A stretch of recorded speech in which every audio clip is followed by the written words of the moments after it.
All right, so to get started, this is actually one of my favorite topics, and honestly, I can't believe that I haven't done this presentation before because I think it's one of the most important topics that new attorneys, practicing attorneys, and even law students should consider, or even people going into the legal profession. And the reason why, for the sake of full disclosure, why it's so important is really human beings as a general matter are tribal people. Our tribe includes our families, and outside of that, it includes our communities where we live. People get together and support sports teams and have their own tribes related to that. You have tribes of people where you work. You have tribes of people in your religion. You go to service. You have tribes of religion in your own church or synagogue.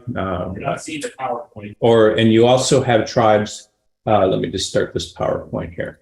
You also have tribes of people in your religion. Any type of tribe you can think of. Being a lawyer is being part of a tribe. Being a lawyer in a city is a tribe. But everything is really based on tribes wherever you go. And a lot of times people don't see that. People from the South are a tribe. There's all sorts of tribes out there. And the problem is with tribes is that what a lot of people do is they start going into places and firms that aren't really tribes. As the legal profession has expanded, it's become more and more corporate in nature. A corporation is certainly a tribe, but if you look at corporations, they're kicking people out every day. They're doing mass layoffs. People are hired based on their ability to do the work. And law firms have started in the past 50 years doing the exact same thing. You join a firm, you get paid a lot of money, and then after that, the law firm either makes you or doesn't make you a partner, which, let's face it, being a partner is being part of a tribe as well. And law firms are different types of tribes. Some are very cohesive, others aren't. So an example would be firms like Cravath, Swaine and Moore or Wachtell that don't hire laterally. They only hire people and train them how to be part of their tribe. There's all sorts of ways that tribal stuff works in the legal community. But as a general rule, and I don't want to offend anybody, but as a general rule, your large law firms are not the most cohesive tribes out there. And the reason is because they're run like businesses. They work for businesses and they mirror the way businesses work. And they do that by specialization, by optimizing labor forces, by keeping costs at a level where all these sorts of things that corporations do, law firms do as well. Now, I'm not here to be some sort of socialist and tell you that's necessarily a bad thing, because obviously businesses need people to work for them, and law firms do. And in order to be competitive, they need to do certain things. But as a general rule, what you see when that happens is you see that people are depersonalized, which is, if you read various kind of historical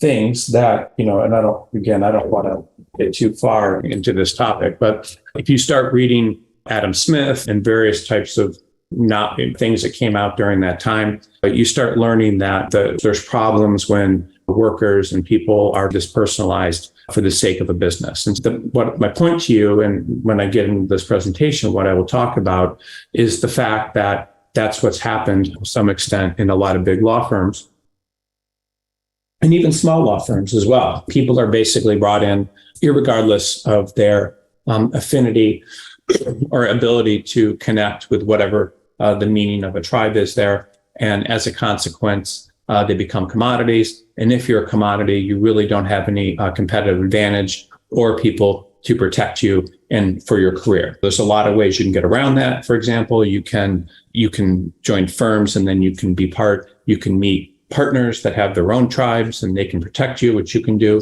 You can find firms, even large firms that are like that. But this is a big thing. This is one of the most important things you will do in your career, because if you are around groups of people that are your tribe, tribes protect one another. Tribes look out for one another. Tribes view the outside world as hostile, or outside world ways of thinking about things as hostile. And they don't want anybody to infect them. And they push people out that don't match the way they match their tribe. So this is really one of the most important things you can understand. And I want to make one final point, and I make this point a lot, but many times people graduate from school in small markets and they go to work in those markets in smaller firms. And what tends to happen, not all the time, but I would say a high percentage of the time compared to large law firms, is they stay at those firms for their entire careers and aren't jumping around to different firms trying to make the most money. And they're working with people that support them. Now, is that dream something that happens everywhere? No. But you should really focus more, and I'm pleading with you, when you're looking at law firms where you find people that you believe will protect you and look out for you, as opposed to people that are just trying to pay you money because you went to a good school. Sometimes going to a good school is a real career killer because you end up joining the largest firms that are basically like the largest corporations where things are impersonal and where you may, have a very hard time holding on because that's just how things are done. So I'm going to talk about all that today. I can't emphasize enough how lucky you are to be in this presentation, not because of me and anything special, but just because this information is very powerful and could determine the course of your life and career. Because what happens is people join firms and they focus on money and they're like, oh, they're not paying me enough. I didn't get enough bonus. And they don't focus on the human element, which is the most important. And your human element, your human connections are really what make things work. In the business world, I was talking to a very successful guy, and then I'll start the presentation. But I was talking to a very successful guy that came over from Iran. And there's a lot of people in Los Angeles that are here. They came over to Los Angeles, I don't know, when the Shah was overthrown or something. And so there's a heck of a lot of Iranians here. And I guess they're called Persians. I don't want to say the wrong word. But so I was talking to this guy. I had him over for dinner because he's part of this business group. And he was telling me that the difference was in Iran, like you would just meet somebody and you would try to get the best deal possible. And I'm not trying to stereotype people from Iran or anything, or Persians. I'm just telling you what he told me. And the lesson there is very powerful. He said that they're like people in these, it's like this bizarre mentality where you go to a bazaar and you bargain to get the best price in something, and other things thrown in, and there's no like investment in a long-term relationship. And he cited the fact of different reasons for that. But he said that's a style of doing business he was exposed to, meaning short-term rewards, making as much as possible one time, not really caring about the ability of your ability to do something like with someone in the long run and build a business relationship. It was just, I'm selling this good, I'm selling this thing, and I want to get the best price possible and work every angle to do, like an attorney trying to get the highest salary. So he said that's one way of thinking. And so he said, he was exposed to that growing up, and then he came over to the United States. And this is recently, in the past, I think he came over within the past 10 years or something. And he started this business where he was selling, I think it was video game consoles, like PlayStation and that sort of thing. But he was selling electronics. And I guess the way electronics work is there's these different things that come out, like PlayStation 1, PlayStation 2, and these different sort of things. And the people that are the distributors, they give it to other sellers. I guess the people that like are connected directly with Sony and bring the things over, we'll sell it to a store like Costco or I don't know, where Best Buy, something like that. We'll sell them to the store, and the profit's tremendous. So if you get a unit for $500, if a unit retails for $500, they might make $250 per unit. So if they sell 1,000 units, they make $250,000. So and you get these lines and things of people opening up to sell them when they're new. So he was trying to get this guy to sell him these new units when they were coming out, and he kept trying. And then finally the guy said to him, listen, I need a favor from you. And he didn't attach anything. So he said, I have these outdated, these things that aren't in this video console that hasn't been selling well. I will sell them to you at this price, and I would like you to do this for me. And there was no discussion about future business or anything. And So he said, okay, I'll do it. And he went and spent a couple months doing everything he could to sell these video game units. And then when he finished, he hadn't made any money. In fact, he lost a little bit of money. But he did it just for whatever reason. And then a couple, I don't know, a year or two later, there was a new video game console coming up. And the guy called him and said, you know what? I'm going to give you this huge amount, like 50,000 units to sell. And I'm going to give them to you the second they're released from Japan or wherever they're made, and you can sell them. And the guy made, I don't know, millions of dollars. And it took his business off, where now he's got like $100 million company. So what is the lesson for that? The lesson is in the United States, a lot of business is done and a lot of people become very successful by thinking long term as opposed to short term. So if you think short term and you don't form relationships, then things like that don't happen to you. The relationships that you get, all sorts of things open up. Like you can do all sorts of things once you get a relationship because people will look out for you. And that's what you need. It's more important for you to have people looking out for you than it is to get a high paycheck from some firm that's going to depersonalize you and turn you into a worker in Adam Smith's pin factory or whatever, which is, anybody that knows Adam Smith knows what that says. So that's what I want to emphasize for you before we get started. I have discussions with attorneys seeking positions almost every day, and they're at different stages of their career. I'm talking to them about what sort of offers to accept, and I come across attorneys that make good and bad decisions. But one of the biggest mistakes that people make that in the long run ends up hurting them is really just focusing on money. So one firm will pay $300,000, another will pay $320,000. Well, they'll choose the one that pays $320,000, even though the odds are they're going to lose out. And of course, if there's a firm paying $200, another one paying $320, they will discount that completely. I just want to bring up a quick story, and I love telling stories, so I apologize. I had someone that I was friends with that I got a job working for a firm, and I wasn't really friends with him. I shouldn't put it that way. He'd worked for people that I'd worked for. And I guess that's the extent of our relationship. But he got two jobs. He got one job at a firm in San Francisco, and he got another job at a big firm in New York. The firm in San Francisco was a weird firm. It was composed of all these conservative people, like conservative politically. And this guy was way conservative to the extent he wore hats that said "Go Gipper," and extremely conservative, Federal Society, all this stuff. And he got this job with this firm, and this firm was just jumping up and down to get him. And then he got a job, I believe it was Weil Gotshal in New York, that paid 50, 100,000 more, a lot more.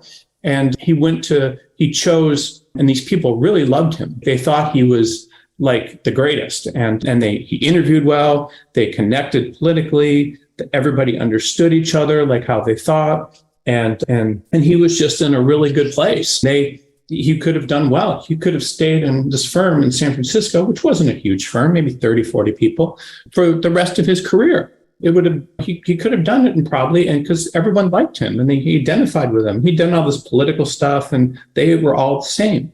But instead, he decided to go to New York City and work in this big firm. Again, I think Weil Gotshal is a great firm. I'm not going to say anything badly about them, but like all big firms, they have certain values and we have a lot of work and they need to churn it out. He was there for about a year before, where he worked like 3,000 hours and got so disillusioned of practicing law and was so unhappy and didn't have any friends that were partners. There was nothing. He was in New York and he was not from New York, and he was from the Midwest and couldn't understand like how everything was working, and subways and hard work and no possibility of making all this stuff. And he ended up dropping out. And this is a guy with great qualifications, 10 law school, order the coif, like all that kind of stuff. And he ended up dropping out of the practice of law. And for another 15 years, was a contract attorney doing document review because he just didn't want to practice law anymore. And it's very sad. Listen, man, this stuff is important. And I just want to make you understand that, because obviously practicing in San Francisco with a group of people that you love and that are going to look out for you is going to have different results than practicing law in a large and personal firm. This narrow focus on money, I'm telling you, it destroys careers and lives, and it's not good. It's just, what is the point of making a few $100,000 or extra dollars early in your career when you're going to be in a position later in your career where, after doing that, where you may no longer practice law in a law firm, where for the next, people practice law now into their 80s. They do what I do. I had a recruiter working here that just passed away, Brian Siegel, did those Siegel law outlines, and at one point was known to every law student. And he just died, and I think he was doing this work and productive into his 80s. So you can practice law forever, but if you get in this position where you feel like a commodity and burned up and stuff, and you don't have any, it can hurt you. On the other hand, I often, not as often, but I see attorneys making good choices that result in long-term career stability and fulfillment. So these attorneys can have good outcomes for themselves because they're able to see the big picture and they understand what the result is of these decisions over time. And what that means is they understand the importance of being around people that they like and that they feel will protect them inside of law firms. And they realize that joining a law firm with people like them will offer a lot more rewards, including financial rewards over the long term, than simply joining the firm that offers them the biggest short-term salary. So important stuff for you to think about, and we'll talk more about it today. It would be ridiculous to say that money is irrelevant to making job decisions. Money is a recognition of your value in the market. It's a recognition that you've achieved a lot. It definitely means something. I'm not saying that's true, but what if you make a very good salary for 3 years of your career, and then for the rest of your career, you just do something else? You go in house, you drop out of the practice of law, like I did, and all these sorts of things. So I'm not saying I'm innocent here, but I'm saying that you really need to put greater weight on these tribe factors that I'm discussing, of fitting in and feeling protected, than on salary.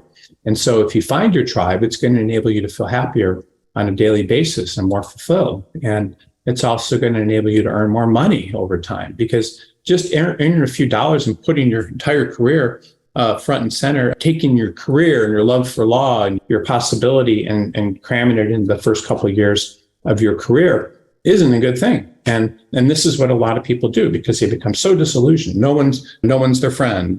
No one's going to protect them. They're not going to make partner. Like, all these things happen. And so the firms that emphasize money, really their whole objective, they don't even know it, but the objective of this model is to have attorneys be short-term commodities, to you work them very hard in exchange for a salary that, compared to smaller firms, might even be equal. Because you go to a smaller firm, maybe you're billing 1,400, 1,600 hours a year. And so the opportunity to make twice or 50% more requires 50% more hours. So if you do the math, a lot of times it doesn't work out. And if you join a firm that views you as someone they can train in your careers and they invest in that, that's really going to help the group.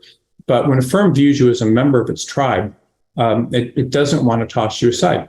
Tribes protect one another. It used to be tribes, in the history of tribes is very interesting because into our genetic makeup are tribes. So what does that mean? It means that people are members of tribes because they used to be, I don't know what the size of it is. I've read it years ago in anthropology and so forth.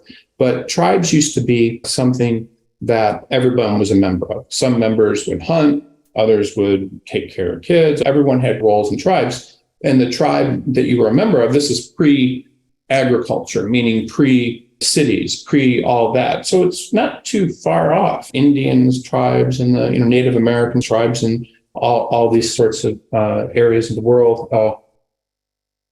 Just as an interesting side note, there's a Senegalese tribe that's never had contact with humans. You can read about this. It's amazing. It's under the care of, I think, under the protection of India, but I don't think there's no real contact with the outside world. A couple of people may have gone to the shore, and I think one of them was killed But this tribe hates outsiders. They protect themselves. And no one really knows anything about them. It's one of the only groups in the world. I think they keep finding ones in Brazil or something in the jungle. But it's very interesting. Tribes are very hostile towards other people interfering with them. And this Senegalese tribe you should read about. It's very interesting. It's like this small island where people have been there for, who knows, millions of years. I don't know. Or I guess the human rate of hundreds of thousands or tens of thousands. But if you're a member of a tribe, the tribe certainly does not want to toss you aside. In fact, when you find a really good firm, the firm's going to do everything they can to help you thrive and really remain productive for forever and as long as they can. And so to maximize your chances of finding career satisfaction and financial security in the legal run and the long run, it's really important that you're able to find that tribe. And there are people that are going to embrace you. One of the things I do at BCG that has very positive, but also negative effects in some respects. And why do I say negative? I say because candidates don't often believe in it, and I take very good people and I try to help them, and it scares them. So what do? I will send, and this is something I encourage you to do, but I send jobs. The first thing I'll send are jobs, but the next thing I'll send firms that I think will hire them because of what I know from machine learning and artificial intelligence. And that can be a list of 10 firms, it might be a list of 20.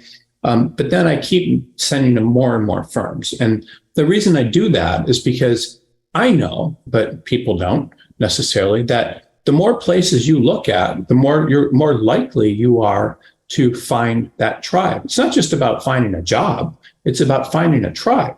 And so I'm passionate about this, and I try to help people get the best positions. So I try to give them the opportunity to apply to a lot of places, not even regardless of whether that firm has an opening, because I want them to be exposed to someone that likes them. It's very interesting. There are some firms, very good firms, by the way, that have very strong tribes, and they recognize immediately the type of person that will be part of that group. And a lot of them are large firms.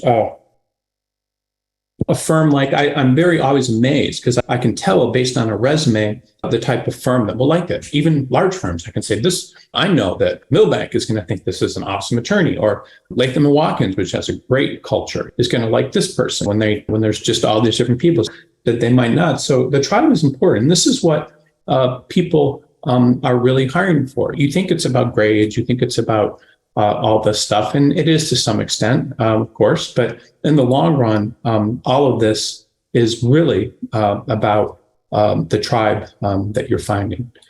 So I want to talk a little bit about this. By the way, this is a live webinar.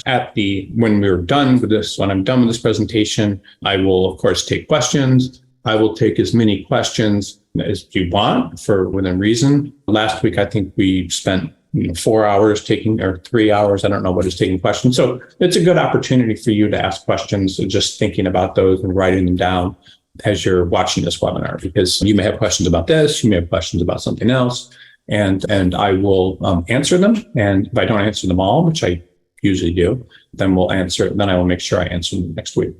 So some of the positive aspects of a fulfilling career are you want to enjoy the work you do. If you don't enjoy the work you do, that's a problem. Now, there's nothing wrong with going through hell and not liking what you're doing for the first 2 to 4 years of your career because you're being trained in all these different things. Going into the Army, you may love doing exercise with them and running around in the morning, or you may love that, but you may not like having to clean bathrooms. You just do all these different things when you're part of a tribe. And when you're being trained in a law firm, it's the same things. There may be things you like and things you don't.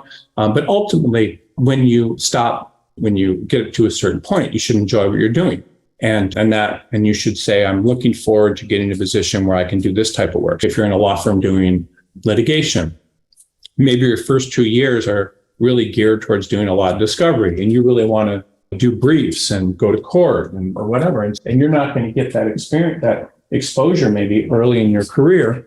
And that may upset you and you may not like it. And you may say, I want to go to a firm where I get to argue motions or whatever it is. So you should enjoy the work you're doing. The next thing is you should care and value the work that you're doing. And what does that mean? That means the best attorneys out there really care about their clients. They don't think that this whole thing is a joke and BS and all that. They really care about the work that they're doing, and it's important to them. And you should be able to see yourself in the future being able to care and value the work that you're doing. It's very simple. You can't do something and be in a position where you don't enjoy it. And then you also need to find a greater purpose. So is doing discovery or doing due diligence or sitting at a printer overnight and a corporate attorney, or is that a greater purpose? No, but you should feel that there's something that you're doing that is very positive for yourself and that you're going to enjoy in the long run. It's just that's just how it is. And if you don't have that, that's a problem. And you may need to be in a different profession, or you may be in a different setting. I don't know. You should also look forward to getting in the office each day. What's the point of doing something where you're that unhappy just because you're making a lot of money? There is no point. So you should look forward to getting to work, and whatever happens, that you should, or you should see yourself being in a position where you're going to be looking forward to getting to work doing this type of work, because your happiness is not worth a job. I'm sorry, but there are plenty of jobs you can do. At BCG, I was doing this email to all these law firms in the United States, I think last Friday, and I realized that we have 35,000 law firms that we work with, meaning we send them candidates and they respond, and that's incredible. So there are 35,000 plus law firms. Those are just the ones that I have, but there's probably tens of thousands more. So there are plenty of places you can look at. And then you need to feel like you're making a contribution to a cause or the profession or something that's important. You should be looking at what you do as something that you believe is important and going from there. And you should also be productive. You should feel that you're helping others, your client. The best attorneys, and this is really something that you need, you should be in a position where you should be a protector. You should feel very good about protecting someone. You should feel very good about getting a result for them, regardless if it's a corporation. If you don't care, like you're just sitting in an office and doing this stuff and you don't care, I don't think that that's a good place for you. Maybe representing a different type of client, but you need to believe in protecting others, even if you're protecting bad people. That's what criminal lawyers do. That's what a lot of attorneys and big law firms do. Their client has run over someone financially, so they step in and try to help. But that's important. And then this is another big one. You really should feel like you have job security and you're growing. So I was reading an article the other day about relationships, like what makes long-term relationships with your significant other, whether you're dating a woman dating a man or a woman dating a woman, or whatever your relationship status is with a significant other. The most important thing is feeling secure. So the minute one partner does things to make the other feel insecure, whether it's lying or dating other people behind their back, then that's a big deal. Like the other person doesn't feel secure and is a real hindrance to the relationship. Then you should also like and respect the people you work with. So what does that mean? That means that you don't feel a lot of anger towards people, because if you feel anger, that's going to really impact your happiness sitting at work. Like you should be respecting better attorneys than you or more senior attorneys. You should like them. You should try to like your peers, because what's the point of being mired in these negative emotions when you're at work and when you go home? See, this is what a lot of people do. They just think, oh, this person's horrible, this thing happened, and they call their friends, or maybe they get a therapist, or maybe they hire me, or it's just they look for jobs. But you should be in a position where you like and respect people. And then you should maintain your health and sanity, meaning you should not be having emotional problems or health problems because your job is just taking your life out of you. Here, what happens, by the way, and I'll just tell you, is I work and speak with a lot of attorneys that are at big firms, and all the time I just think, oh, I wonder what's happened with that person. I look them up and stuff, and it's crazy. Like and again, I haven't seen this 20 times. It's a lot, I mean, more than 10, but again, and I deal with a lot of people, but stuff like, oh, they 42 years old and they took a trip and they arrived in Hong Kong and then they had a heart attack when they got off the plane and died. Or like they went home for the first vacation they'd taken in 5 years and to see their parents, and then they died overnight and were like 47. This is the kind of stuff that I see. And so I know that this, if you're working so hard, you're hurting your health. And sometimes people go crazy. I remember when I was practicing law at Quinn Emanuel, there was this guy that was, I don't know if he was counsel or something, but he was working these incredible hours, 3,000 hours a year, and just these billing and just and happy. And he left the firm and went somewhere else. And I'm sure he continued doing the same thing. But years later, I read he's arrested for trying to meet an underage girl in a hotel room. And then later and you can look it up, his name's Lonnie Kakantas. Later, his wife apparently fell off a deck when he was on a cruise. And then he was convicted, I believe, of killing her. And then he might have even done it with someone else. Maybe he had that inside of him, but it's just obviously he went crazy, and that with a lot of people. And then you should earn a good income. I'm not saying there's anything wrong with earning a good income, but if you buy a house, you should know that you can pay for it in the future. You should feel that, and you should be comfortable. You should be able to spend time with your significant other or your children, and not emphasize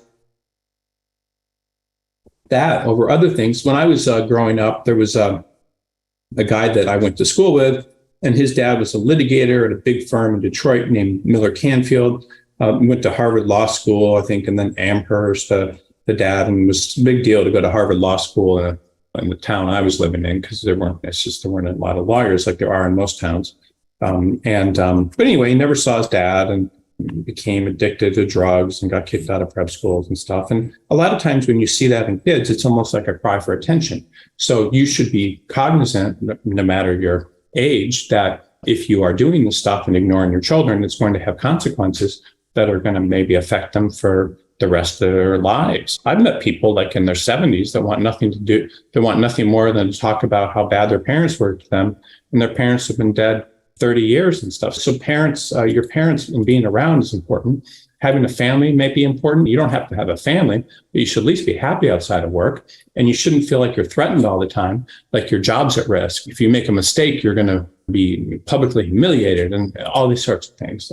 And some of these positive aspects have financial implications, and they're not primarily about money. They're just, when you disregard these choices, when you're choosing where to work, or just look at short-term financial gain, you're hurting yourself. And I'm just trying to prevent you from hurting yourself. I'm not saying that big firms are bad, for example. There are big firms where you might belong because whatever they're doing matches your interest. You may be completely gung-ho about mergers and acquisitions law and want to go to the absolute best firm. And when you get there, you'll also be a star there. Because you just have so much interest in it. It's not about the firm size, and you're able to work with the best people in the world that do mergers and acquisitions there. And you're contributing and you're enthusiastic about it. So there's nothing wrong with big firms, but what's wrong is if you go to the wrong one.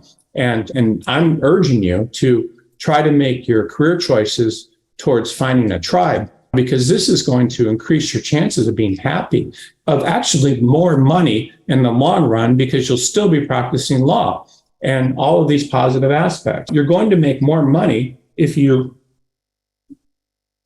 become part of a firm that is your tribe. And that's how it is. Now, I was talking earlier about how tribes work and what happens in tribes. But what happened in the history of basically before cities and before cities arose, because people could be more efficient agriculturally. They started using oxes to plow fields. And there's a bunch of reasons that cities were able to mass livestock raising. Cities were enabled to start. But this is not very long, I don't know, until this happened. We're not talking about in terms of the hundreds of thousands of years in human history that this happened. But just my point here is, and the point I want to make, is that as recently as hundreds of years ago, if not a few thousand or more years ago, the worst thing that could happen to anyone was to be kicked out of a tribe. Because if you were kicked out, another tribe wouldn't take you in, and you wouldn't have the ability to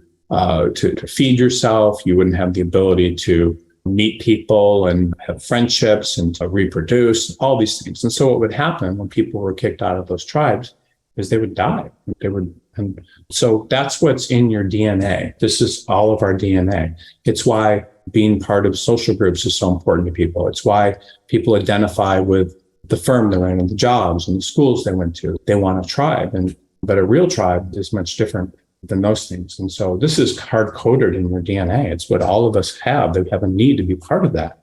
And if we're isolated and alone, this is when people start having problems. This is when people start using substances or being unhappy. And if you talk to most bums that are on the street, there's a huge homeless problem all over the country. The people are living on the streets and all these things. And when you talk to these people, a lot of them are just alienated from their families, from their friends, from their employers. And often that's the real reason that they're in these kind of conditions. Now, I'm not saying it happens all the time, but certainly it happens a lot. And I've read a lot about that sort of thing because I find it very interesting. Why are these homeless people? There's a lot of reasons too. Like they used to put people that were problematical in asylums, and then they came up with these medications and they thought it was cheaper to give them the medications rather than to keep them confined. But the idea is and so then all the people that were formed in asylums were let out. And the idea was psychiatrists and drug companies could take care of it. Of course, people never took the medicine.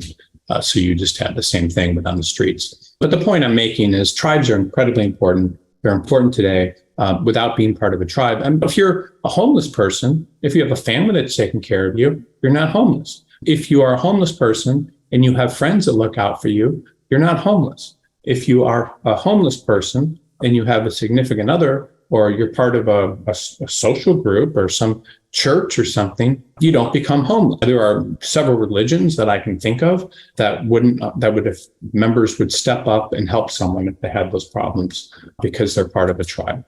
So here's kind of the importance of finding your tribe when you select jobs. I've discussed this before, but the idea is that humans are tribal creatures by nature, through history, wherever you can define it. And they need to be they want to be part of a group of like-minded people in order to survive. There's also a lot of firms around the country that are composed of different tribes. It's very interesting when you look at firms in different parts of the country that people come from certain economic groups. They come from shared understandings of how they grew up. They come from different religions. I've seen law firms that are composed of only graduates of Harvard Law School, and that's, I guess, their tribe, or mostly graduates, or people that are all one religion. You go there and they're all conservative Jews with kippahs on. It's funny. It's not funny, but it's indicative of how much their tribal things happen within law firms. In the South, I started talking to people that were trying to get out of law firms in the South. They'd go to some, Savannah or some city. And I don't know, Savannah's probably not the one I'm thinking of, but different cities in the South and South Carolina and North Carolina. And they would discover when they got there that everybody went to the same high school. They knew the same people. They lived in the same area. Their children went to the same school.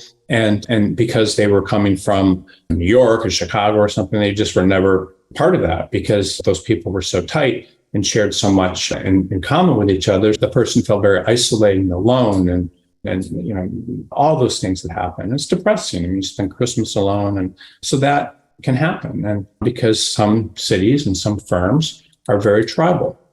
At Los Angeles, as I mentioned earlier, there's lots of firms that are composed of people from one ethnic or religious group. You have firms that are composed of people that are all, again, Jews, Mormons, people of all the same race, people of all that went to the same law school, like Southwestern is a law school. So you have groups of people that all went there. You just have things that are tribal, and they are even in the largest cities. There's, as I told you earlier, that even though this is increasingly uncommon, especially in California, there are people that are in law firms that all have conservative viewpoints. There's others where almost all the people are liberals, which is actually very common. But Then there's people that went to the same law schools, or people who live in the same parts of town. Like they may all live in Pasadena or Hollywood, and they share that in common. And humans are just tribal animals, and you need to find whatever it is about you. It could be your race, it could be your religion, it could be your school, it could be your shared devotion of a single practice area. It could be your commitment to the type of work that the firm is doing, and that how passionate they are and how passionate you are. It can be all sorts of things. It doesn't have to be the type of groups that I'm talking about. Sometimes it's just your age, like a bunch of young people starting a firm, or older people working on legacy clients. You just have to think about what is it that you're identifying with the people in the firm. The more there's something, the better you are. I tell the story all the time, so I'm not going to continue telling it, but I was clerking in a city called Bay City, Michigan. Around Bay City, there are some other cities like Midland and a few law firms, and the people that work in those law firms, as a general rule, grew up in that area, and the firms are small, and end up continuing practicing law with those groups generally for their entire career. I was clerk there. I met a bunch of people that were not a lot, like 4 or 5. There were new attorneys that would come into court, sitting beside an attorney that knew was more senior, and that was arguing the motions and so forth. And I just kept in touch by watching the law firms they went to, and all of them, same law firm, never moved, just same law firm they started in, just there, just looking a lot older. And that's what happened. The people are part of a tribe. They grew up in this kind of former logging town, or in the case of Bay City, and then in the case of Midland, this city that's dominated by Dow Chemical. People just share some stuff, and tribes are protective of their members. These firms, I'm sure, went through ups and downs through the 20 plus years, or it's more than that. It's almost 30 years that, whatever the number is, that I was there, all still there. So these tribes are protecting them. I'm sure there were economic problems. I'm sure there were mistakes made. I'm sure there were blow-ups. I'm sure that people had divorces or problems or things happen, but they're still there because the tribes protected them, and they didn't think of leaving their tribe. So think about that.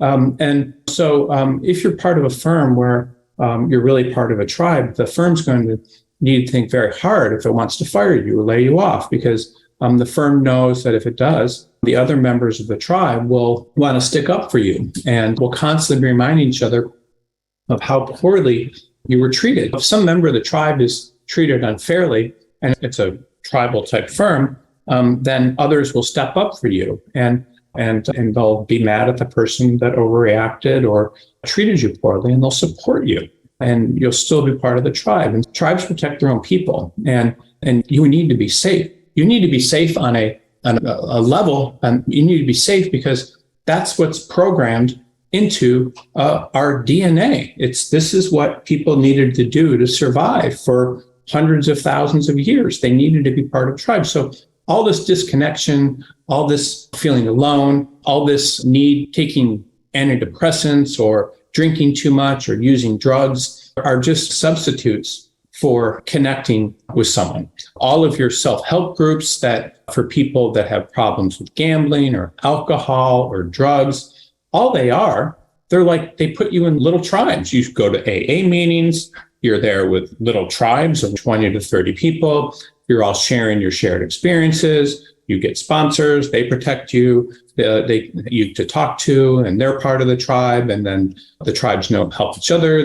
This is a tribe. So what do they do when someone drinks too much or drinks alcohol too much or uses drugs? You go and you find a little tribe of people that are like you. Tribes, by the way, that are often the size or similar to what tribes were historically for hundreds of thousands of years with 30 members, 40 members. They basically put you in a tribe. And if you want to be happy and not disconnected and not using drugs, not using alcohol, you go to a tribe, and that's really what's happening. It's not that you're suddenly losing your desire for drugs or alcohol or sex, which is another 12 steps. What you're doing is you're finding a tribe with like-minded people that are going to be nice to you and help you feel part of the tribe. That's it. This is how important it is. People without tribes, They go and they may have indiscriminate sex with people to feel some sort of connection with others. They may gamble. They may spend too much money and buy things that they don't need for some sort of a connection. They may drink too much.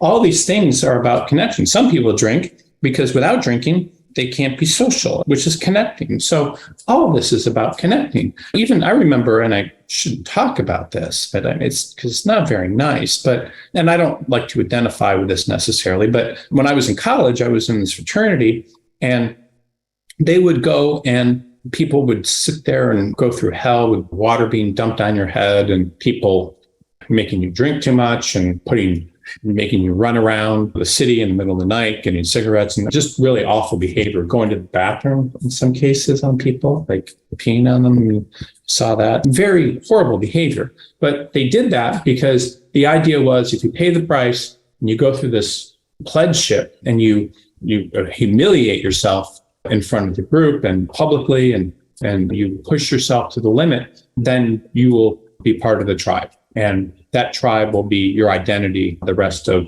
college. And people do that so they can be part of the tribe, because that is something that makes them feel good once they eat dog food, a big bag of dog food over 5 days. And these are things that happen literally because that's how much people want to be part of tribes. There's a new thing that's very interesting. There's television shows about it. There's been news magazines about it, news stories about it, that for sororities, people go to University of Alabama, which I think is the school they talk about, and they hire, before they go there, sorority consultants to help them get in, to show them how to dress and act so they can be part of this tribe. So this is big stuff, man. There's a lot going on with tribes because these tribes are part of our DNA. They're what people do to find an identity and to feel like they're part of others. They need it. And that's what fraternities do. That's what sororities do. That's what being part of an organization does. All of this stuff is something that is hard-coded into our DNA and makes us happy. So a lot of law firms have a lot of diversity, and most law firms, especially large law firms, have members of various tribes. They could be athletes, former athletes. They could be all sorts of things. But if you are hired and receive work from someone who goes to your church or synagogue and also socializes with your family, who went to similar schools and backgrounds, this is a really good sign that there's someone there that is likely to benefit you in your career in terms of getting into the tribe. It's interesting too, I keep going on these little tangents, but this is just so important. There's in law firms, a lot of times what happens is the partnership is a form of tribe. So of course, the idea is to enter that tribe, you need to work very hard for a certain number of years. You need to put yourself through hell in order to become a member of this tribe, because if you're a member, you will have an identity of one of the top attorneys there that's paid the price for the hours. But also to be part of that tribe, a lot of times you'll need sponsors, and then that sponsor will have to be important and meaning have a lot of pull. And so you may be working for a non-equity partner, and that may be your closest person that sponsors you, and they don't have any power. So there's certain people within, so you don't make partner. There's certain people within tribes that have more power than others. And so it's always important for you to be members of those tribes, to get into a tribe that the people that can help you. But that's just a lot of what you're going through in terms of this. It's the same thing as fraternity hazing. This is what you're going through when you're joining a law firm and working very hard. You're showing your commitment to being part of that tribe. One of the reasons, by the way, a law firm will tolerate it, like a good law firm, if you are at a firm, if you leave a firm once or something, and they will tolerate it and hire you. But in most firms, there's always this kind of underlying thing, that in big firms especially, that the people that were summer associates in the firm, those are the ones that should be advanced because they were part of the tribe immediately, right when they were in college. So they're better tribe members than someone that's hired laterally. I'm sorry, that's just a dynamic that happens in large firms and small firms. The people that were initially part of that tribe are more entrenched in the tribe. What does it say when you move a lot or you switch jobs a lot? It says that you were uncomfortable in multiple tribes or the tribes were uncomfortable with you and they banished you. And I'm sorry, it's getting fired, all this stuff. And again, hard coded in our DNA is the fact that we want to introduce people into our tribes that we believe are going to stay, that we believe are going to commit, that all these sorts of things. So this is just, I'm not saying that it's right or wrong, but what I am saying is this is just how law firms work. They want to see people that will commit to those tribes. Being a summer associate at a firm, getting an offer and staying there as many years as you can is a very positive thing because it shows you're committed to a tribe.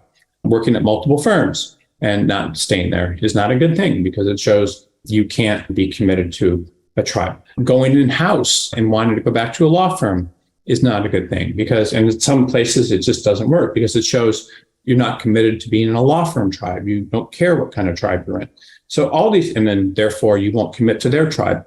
And all these things matter. It's just, this is the real world results, law firms acting like this. I'm not the one that makes these rules, but this is very important. If you're not committed to your practice area and you're bouncing around between practice areas, that shows you're not committed to a practice area tribe. You want to choose this sort of insurance over money because it's going to be more likely to help you in the long run. You just need to, that's what you need to do. You need to think and understand that people are absolutely, positively tribal in nature. Law firms are tribal in nature. And that's just how the whole system works. And it's because of the way humans are built and how they work. The construction of law firms that mirror corporations and then have corporate-like thinking is new. It's also unnatural in a lot of respects. It really didn't happen until Cravath, Swaine and Moore started. It was working for big companies like IBM. And as the United States grew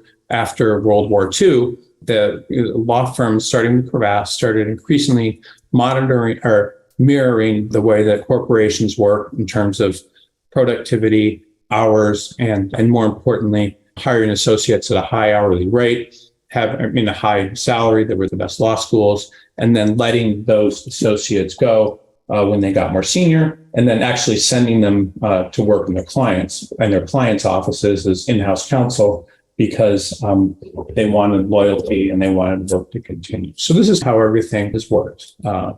A developed market would be New York, Los Angeles, Houston, Dallas, Miami, Washington, D.C., Philadelphia. You can understand Chicago. These are developed markets, meaning a developed market essentially means there's a high degree of specialization. There's a high degree of more business than tribal, especially in the large firms. And so this tribal thing that's encoded into our DNA is a little bit different in these types of firms. So one thing I noticed is people that are in, fix this here. I want to make sure my volume is a little better. People that are in developed markets, Sacramento, are less developed markets like Sacramento or Detroit, are more likely to find their tribe than in markets like New York or San Francisco. So try Detroit, for example. Historically, there's been a few big firms there, like Dickinson Wright, Honigman. What else? There's Foley and Lardner, which is in the past 20 years. There's Butts Long, there's Miller Canfield, there's not a lot of big firms and compared to other markets. And then in markets like New York or San Francisco, there's hundreds of firms and big firms. So you're obviously going to be much more likely many times, unless you are approaching tons and tons of firms, to find a tribe in many cases, because there's not a lot of people. There are a lot of big firms in Detroit, and there's not a lot of there are now actually in Sacramento, there's quite a few. But if you join a major firm in a market like New York, the odds are pretty good that you're not going to be working there in a few years. You're not necessarily part of a tribe. You're just one of these people that's almost working on an assembly line, a lot of the firms, meaning you work on an assembly line, you don't necessarily feel committed to anything. And the odds are you won't be working there after a few years.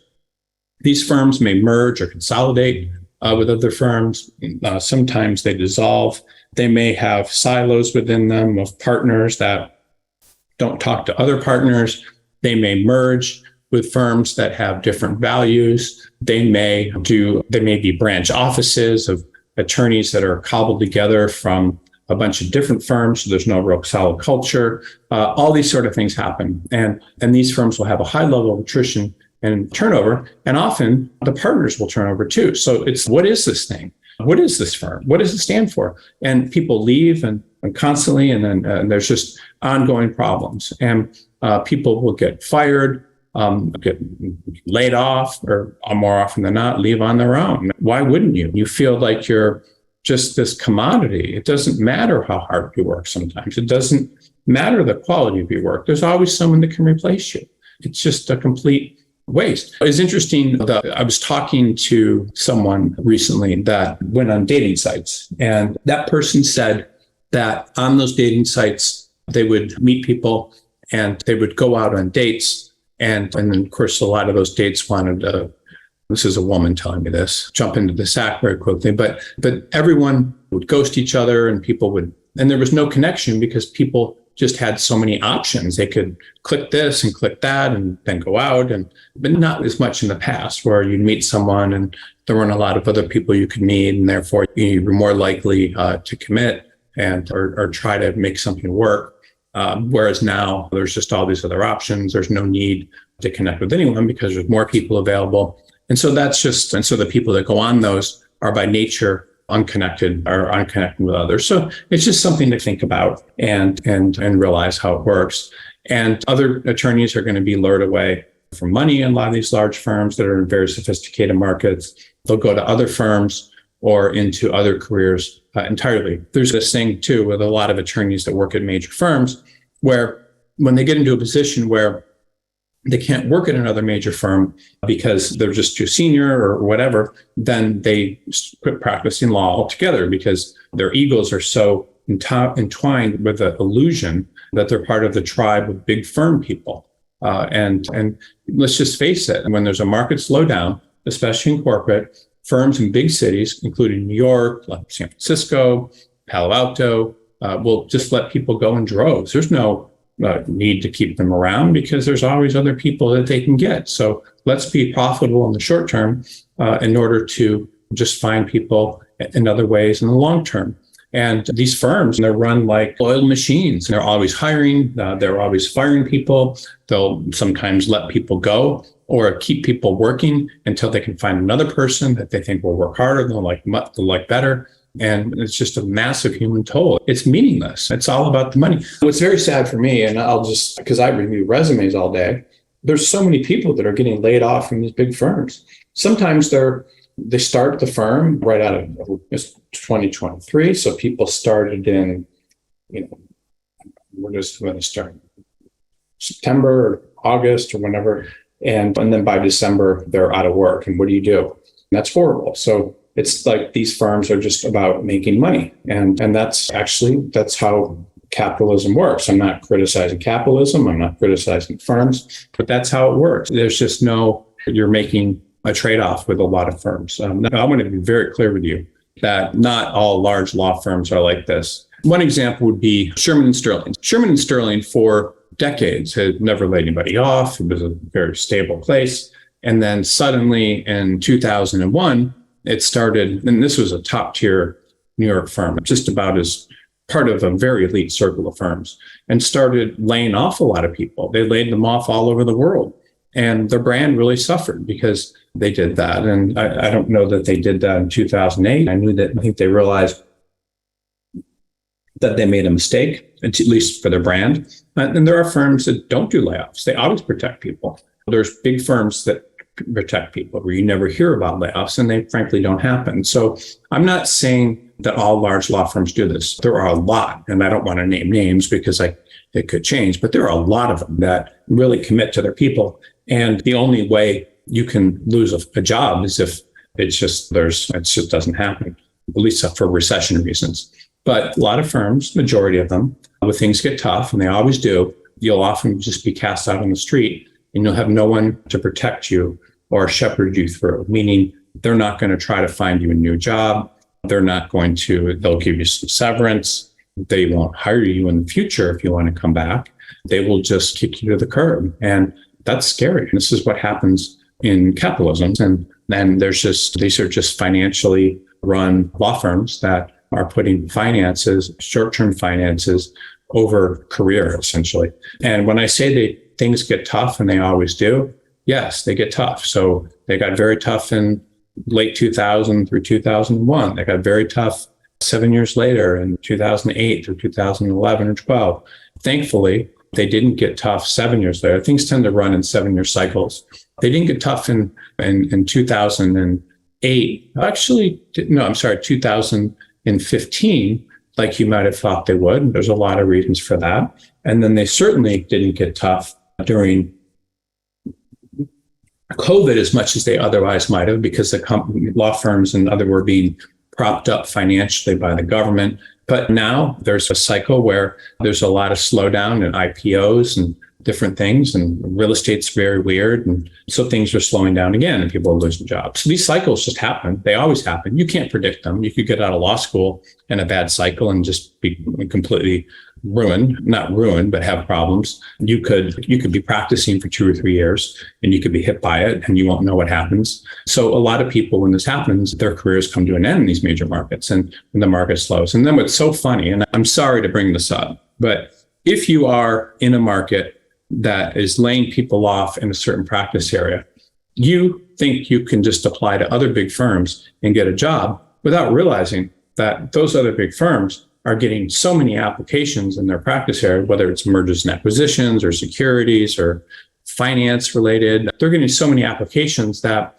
your odds of getting hired are minuscule. And not only that, but they may just take down that job and stop interviewing altogether when they're hit by these financial forces that are hitting other firms. Very scary for you to concentrate only on the largest markets during a recession. You should be moving and looking for positions in smaller markets, because a lot of work moves to smaller firms because the companies don't want to spend the money in large firms. And not only that, the firms in smaller markets will often be very excited that they can invest in someone with your type of qualifications and training, and that's a risk worth taking. The other one that is very good is moving home. So to your home market, if it's not a major market. So there's lots of things you can do when the market slows, but many times trying to find positions when you're in a market that's where everybody's looking for jobs is insane. What happened in 2008 to 2011 in a lot of these big markets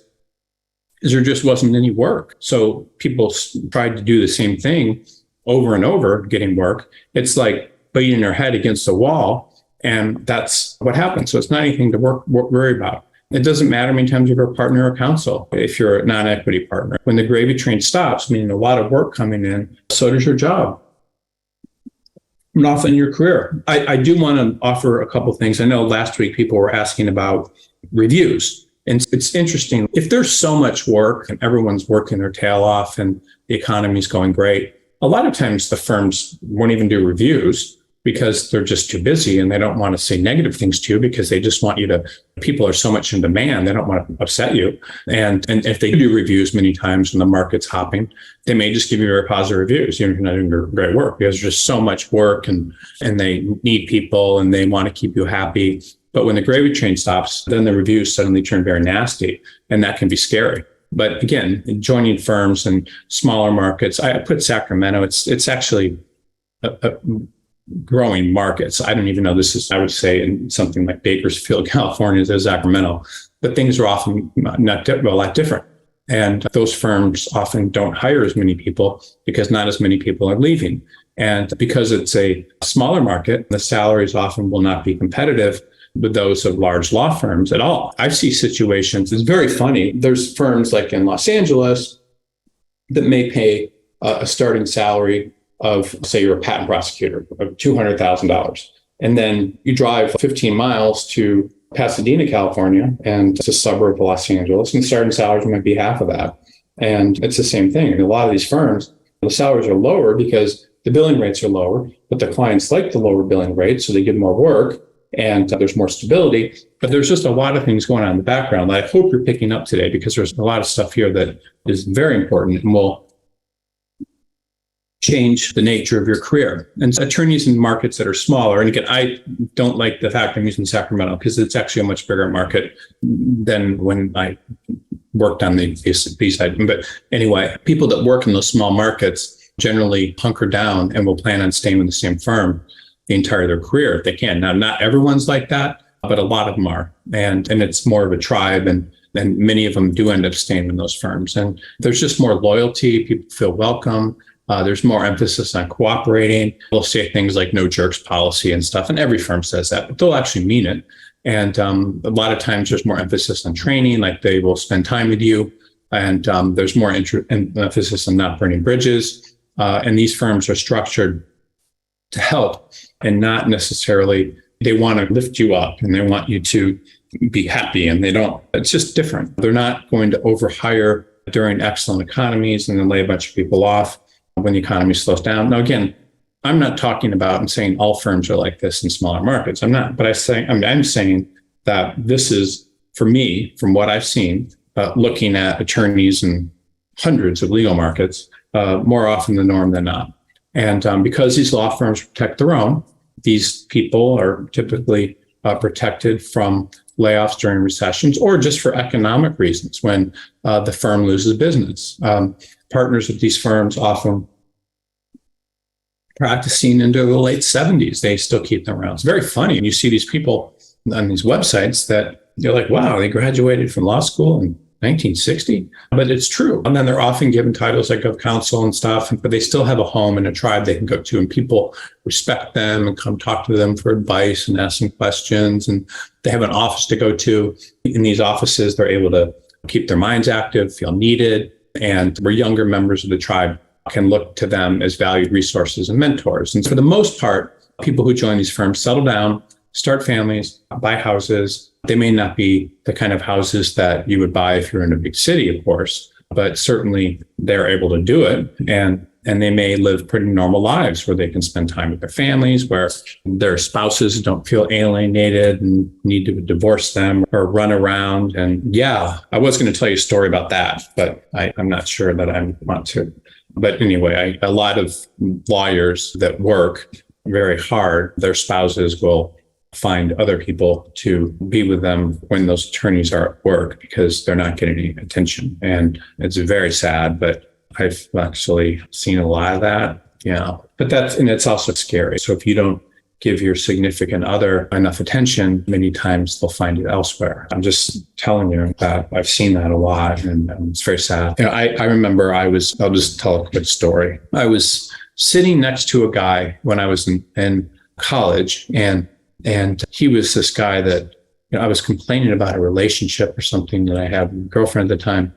And he was telling me all this stuff that how he treats women and how he meets all these women. And he said the ones that are he was this hookup master. But he said the people that seem the most interested in me are always wives of lawyers. And I was, wow, what? So I'm just telling you, if you're not around, it can create a lot of problems. And that pretty much, when I heard that, obviously I never forgot it because I'm telling you today, you may not in a smaller market make market salaries, but you feel safe. The environment protects you. The cost of living is cheaper. You're making good money. And everyone works together to protect each other. And this is how attorneys are able to have long-term careers and stay happy and sane because they're able to find their tribe. And when they find their tribe, they're able to stick with it. And meanwhile, other attorneys who are looking for the highest salary or the most prestige for their identity and for maybe to pay off student loans. This is often in the largest markets, and they never see the big picture of how being a member of a tribe can be instrumental over the trajectory of their entire career. And the sad reality is basically that most attorneys never understand that. They're influenced by money to the point of indoctrination, and that's all that matters. It's more important than relationships. It's more important than feeling fulfilled. And they believe that making the most amount of money is really the best course of action for them to take. And they don't understand the profound trade-off they're making when they exchange security and happiness for the fattest paycheck. You're making the deal with the devil because you're making a decision that is based on things that is money more important than relationships? Is money more important than being happy? Is money more important than having a good relationship and your significant other and your significant other feeling loved and cared for? Is money more important than giving up 10 or 12 years of your life only to be told that you're never going to be a partner in this firm, but you have sacrificed your time, you're 27 till you're 25 to the time you're 35 or more of instead of going another path. So these are just things to think about. And everything that you do has a price associated with it and a cost. And that is quite serious when you think about it. So money-driven firms will often view attorneys as commodities and not tribe members. It's not because they're bad people. It's just because of the nature of the work they're doing and what they have to do. And this is how they've developed. They're really based on the bonds of money, meaning people are excited about the money they make. Law firms will try to keep their profits per partner as high as they can. So they attract more good attorneys and they will compare each other based on their profits per partner of their firm. They will feel good about themselves, like they're achieving something based on the profits, the partner of the firm they're working at. And they're motivated many times by that and not being part of a tribe. These money-driven firms are often autonomous groups of people. They are bound together, often by financial goals. Partners will pick up and leave if they don't make as much money as they feel they should. And they don't necessarily have significant loyalty to their people.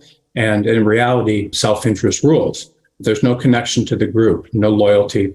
And once the money stops, the people in that firm will very quickly walk out the door. There's no understanding that, hey, times are tough, we need to reduce your salary. There's no understanding that, hey, times are tough, we're going to reduce your draw as a partner. Actually, a lot of partners do take it in stride. But the loyalty often stops. People will leave instantly. I remember I had this guy that I met years ago, and he was a partner at a big firm. And he'd won this huge verdict that resulted in the firm getting $60 million or something. And so he thought that the law firm would pay him a huge bonus, like 10 million or 20 million or something. And he thought this was the best thing he'd ever done in his career. And instead, they gave him like 300,000. So he called me and he was like, I'm leaving within 1 week because of this. I'm very upset and I'm leaving. So he literally got a job at another firm within 1 week. Now, and I think I got it for him. I got it for him, but it wasn't. And so money, and again, I personally can understand how upset he was. But at the same time, money is the bond. And if money slows down, then the law firm, in order to keep itself with high profits per partner, to be able to continue paying its expenses, will let anyone and everyone go to make more money for themselves, knowing that they can, because of their brand, they can very quickly generate lots of resumes and people to help them. The attorney's family, the fact that the attorney's supporting a family, the attorney's connection doesn't matter, because the law firm, because of its size and because of financial reasons and because of its need to keep profits per partner high for prestige, because it doesn't want to dilute the amount of money their partners are making and have their partners leave, which if you think about it, if a law firm has 30 plus associates that are getting, say, an average of $300 a year, 300,000 a year, what is that? 30 times, 300,000, it would be millions. So they're able to get their profits per partner much higher by doing that. And if you join a law firm that's based on money as opposed to shared values and common interests, you're becoming part of an organization where you are a commodity. Now, I'm not saying to be a commodity forever, because if you become a partner, you're going to be part of the partnership and you'll say, my partners, this is how partners always talk, my partner's this. And they say that because they're proud of that affiliation of being part of that tribe, which is very difficult to get into in most big firms. Or the other one is, if, for example, like people in fraternities, I hear this to this day, my brother, all this kind of thing. That's how people talk about their tribes because they're proud of it. But if you join a lot of firms, you're just not going to be a member of a tribe because no one's looking out for you. You're vulnerable to threats, which would be changes in business and economic climate. Again, the business and economic climate always changes. You're vulnerable to large clients leaving. You're vulnerable to political infighting, threats from fellow attorneys, layoffs, not making partner, getting bad performance reviews, demotions, people that you don't even know that want to keep costs down, trying to find reasons to get rid of you. They may come up and talk to you at a party or something, someone with a lot of business that wants to make sure they reduce the headcount, and they'll talk to you in such a way that you say something that they can use against you. And there's all sorts of things going on. You just never know. And so you have fear and danger. You are afraid of making mistakes. You're afraid of offending the wrong person. You're afraid of not doing an assignment. You're afraid of turning down work. You're afraid of upsetting people. You're afraid of everything. And so your fear is pervading your life. And this is difficult if you're viewed as a commodity. And it's difficult if you're in a position where this will all happen, if your usefulness diminishes. And it could happen because you work to the bone and you have nothing left to give. I mean, you've lost your enthusiasm, and the law firm can see it. So they're going to hire someone with that enthusiasm. Typically, they'll hire younger people than older people. It's the rich man will always, you see the rich man always with younger women. I mean, again, this is just, I guess, what people, and I'm not saying every rich man's like that, but this is a lot of what goes on. And it's unfortunate. And if you're part of a tribe, commodities are fungible and easily replaceable. For an example, when you marry someone, you say till death do us part, for rich or for poor, for trouble and not trouble, and that's supposed to be a bond that's similar to a little mini tribe. But there's nothing like that with law firms, unless many times you're a partner. It's just important to think about. Now, you can get that in a lot of smaller markets and smaller firms. You may be that, but in most cases, a tribe person is very important. So if I've said enough, I know I've said a lot, but I do want to tell you why being part of a tribe is very useful at any part of an attorney's career. Whatever stage of your career you're at, whether you're an associate or partner or something in between, you need to consider all these factors regarding tribes when you're making decisions. For example, take a young associate. Many law students who've had the opportunity, for example, top schools and top grades, to work for top firms in major markets will always readily do it. So they will choose that over something else. I mean, that to them is the ultimate. It's the prestige, it's the money. The bigger and better the firm, the better. And they're impressed by the high salaries. Many times, and most times, they're making more money than their parents ever made. They feel like they've been rewarded for working so hard in college and law school by getting good grades and getting into these big firms. And they often don't appreciate that there's cost associated with this. Anytime something's too good to be true, or anytime something looks very good, you have to wonder, why is somebody willing to pay me so much money? What have I done is it because I went to school, or what is going on? And what's going on, by the way, is most of the time you're front loading your compensation to the beginning of your career, and meaning you may, who knows, but you're front loading your compensation.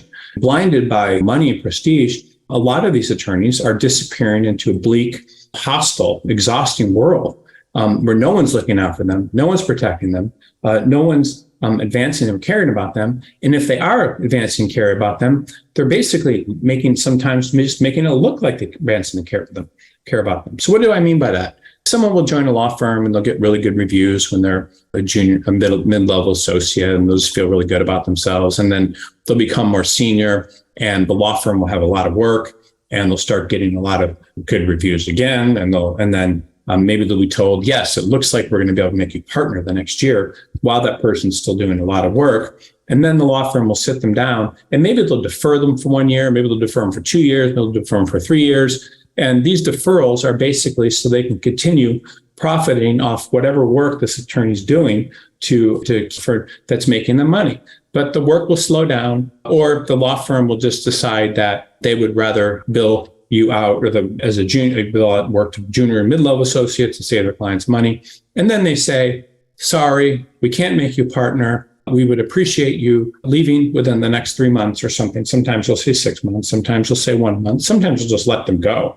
I've seen that before. Just bye. So this is what you're up against. You're up against many times people that are saying one thing and doing another. You're up against games. You're up against forces you can't control. And you're certainly up against something that is maybe a fake tribe. I don't know. But you're up against something that can hurt you. And you have to be careful. And only reason I'm telling you this, I don't think big firms are bad. But I think you need to make decisions that are in your best interest in terms of where you're going and what you're doing in your career. Because if you don't have anybody to look out for you and protect you and you advance, and if you can't trust what people say, where does that leave you? So I'm not exaggerating. I talk to associates in this situation all the time. I get calls from people all the time. Hey, I thought I was going to make partner, and then I didn't. I lost my job that day. Not all the time, but when I review resumes, I'm like, wow, this person, this huge firm, and then they're like, my firm told me to make me partner this year, and they didn't, and because they fill out these things, and so I see that all the time. So it happens. Now, again, it doesn't happen to everyone. As a matter of fact, it may happen depending on the firm.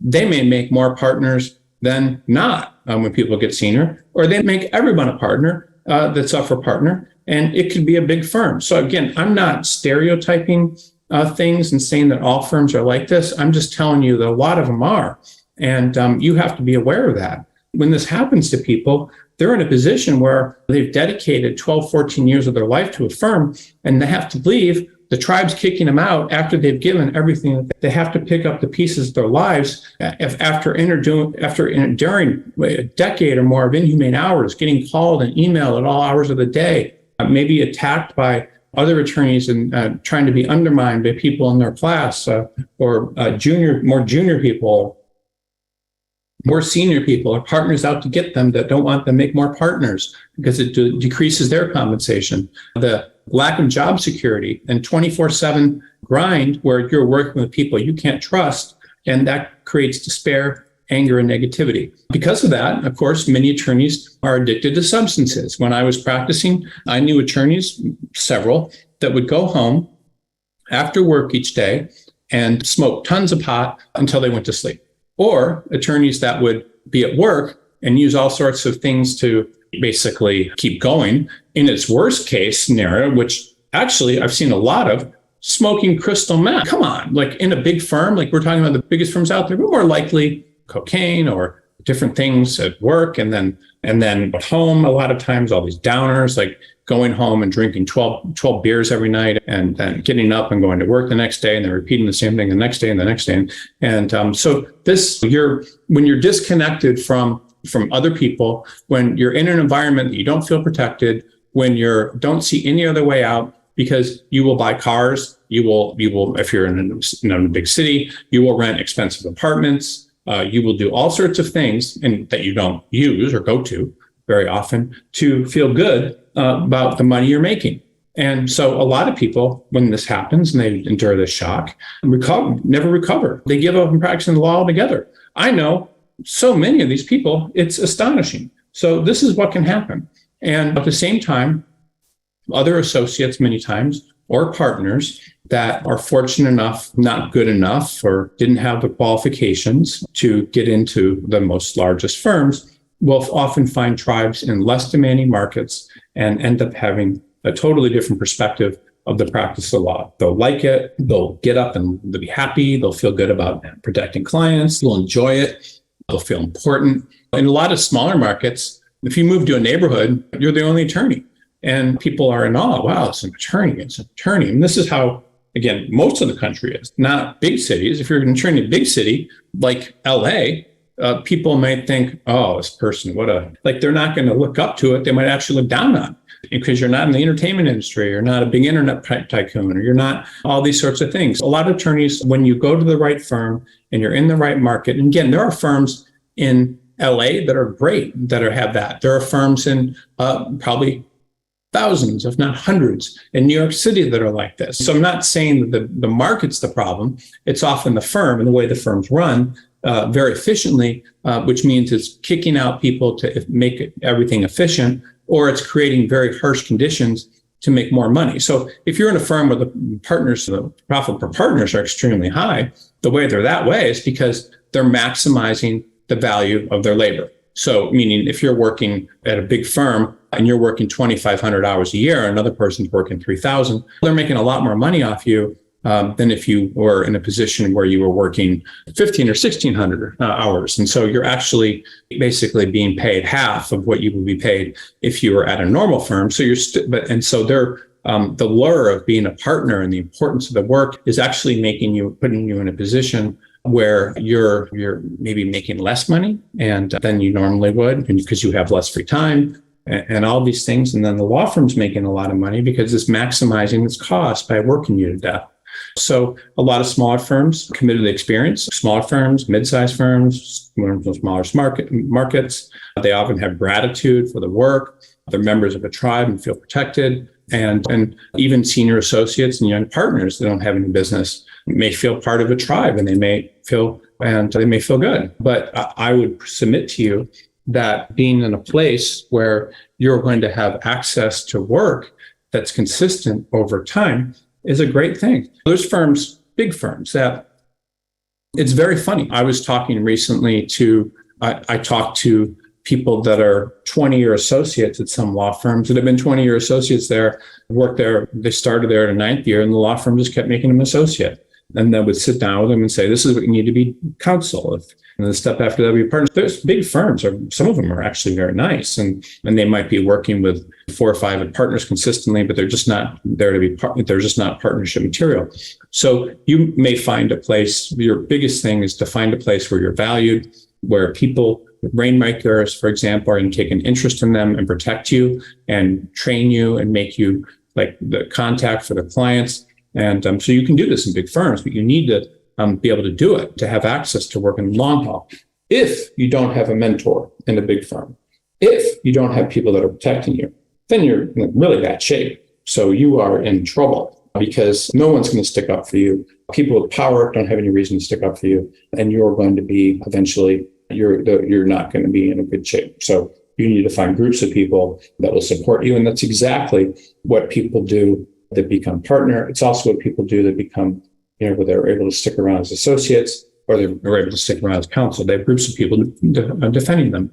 If you're a senior attorney with no business, if the firm you're in has a tendency to let those people go, so what you need to understand is that you look at firms and you say, what happened to the person like me that worked really hard? What was the result that they got? What was at the end of the road? And you look and you say, what's happening to people like me? What happened to them last year? What happened in the year before? So if you see things and the results aren't what you expect, and they're better attorneys than you, or they worked harder, or who knows, then pretty much what's going to happen to you. So just think about that. Just look like, what happens to someone when they go into a certain neighborhood? Do they get robbed? Do they get beat up? This is how people think about neighborhoods. What happens when someone goes in there? Is it a good thing?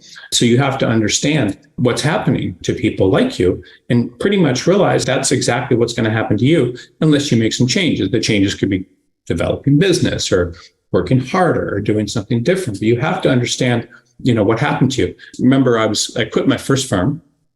And the leader of the firm came and talked to me. And actually, no, not the leader of the firm, a partner that I worked with. And I said to him, I'm just a little freaked out here because you had 2 people that I know up for partnership. And one of them you made partner, and the other didn't make partner, and she's leaving. And the partner said, yeah, but the person that's leaving only billed 2,400 hours last year. And the person who made partner billed 2,800. I thought about that. And I was like, wow, this is just what it comes down to. It's just the hours. So at this particular firm. So think about that. On the whole, if you're able to connect with a partner of business, the partners with business are going to do better in firms where they're protected and valued, as opposed to these den of wolves atmosphere where there's no loyalty, where often compensation systems are changed on a whim. So you could bring over a book of business of $10 million to a firm, and they promise you they're going to give you a salary or a draw of $3 million a year. And then a couple of years later, when all of your clients have relationships with when all of the attorneys in the firm, the partners and associates have relationships with the clients you brought over, they say to you, hey, this is a tough year. Your hours are down a little. So we're only going to pay you $2 million this year, but don't worry. We'll try to make it up to you in the future. And this is what happens. And at that point, all of the client's loyalty is to a new firm and are new to that firm. So you just have to be careful.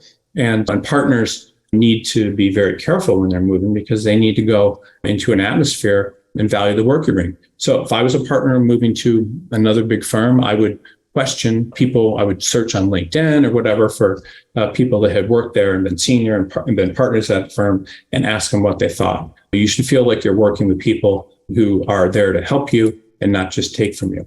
So in order to have a very successful career, you need to find your tribe. And it's obviously finding a place with like-minded individuals who want to protect and advance you. You want to join a firm where you have supportive coworkers and peers who will give you interesting work, who will help you generate business, who will be friendly with your family, who will be there for you in both ups and down times and make you feel like you're part of their family.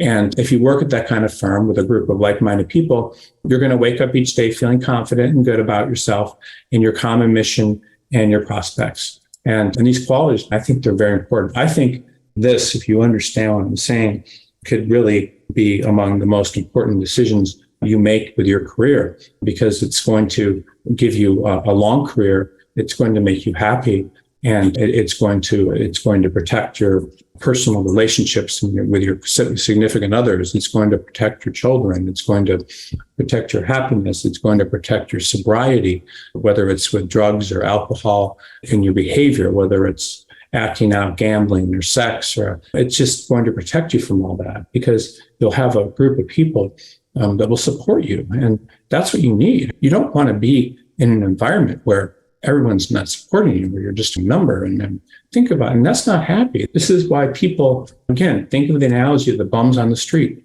No one's there to support them. That's a problem. I was watching, there's this show called Hijack, which is fun. It's a Apple TV show, which I think Apple has really good shows.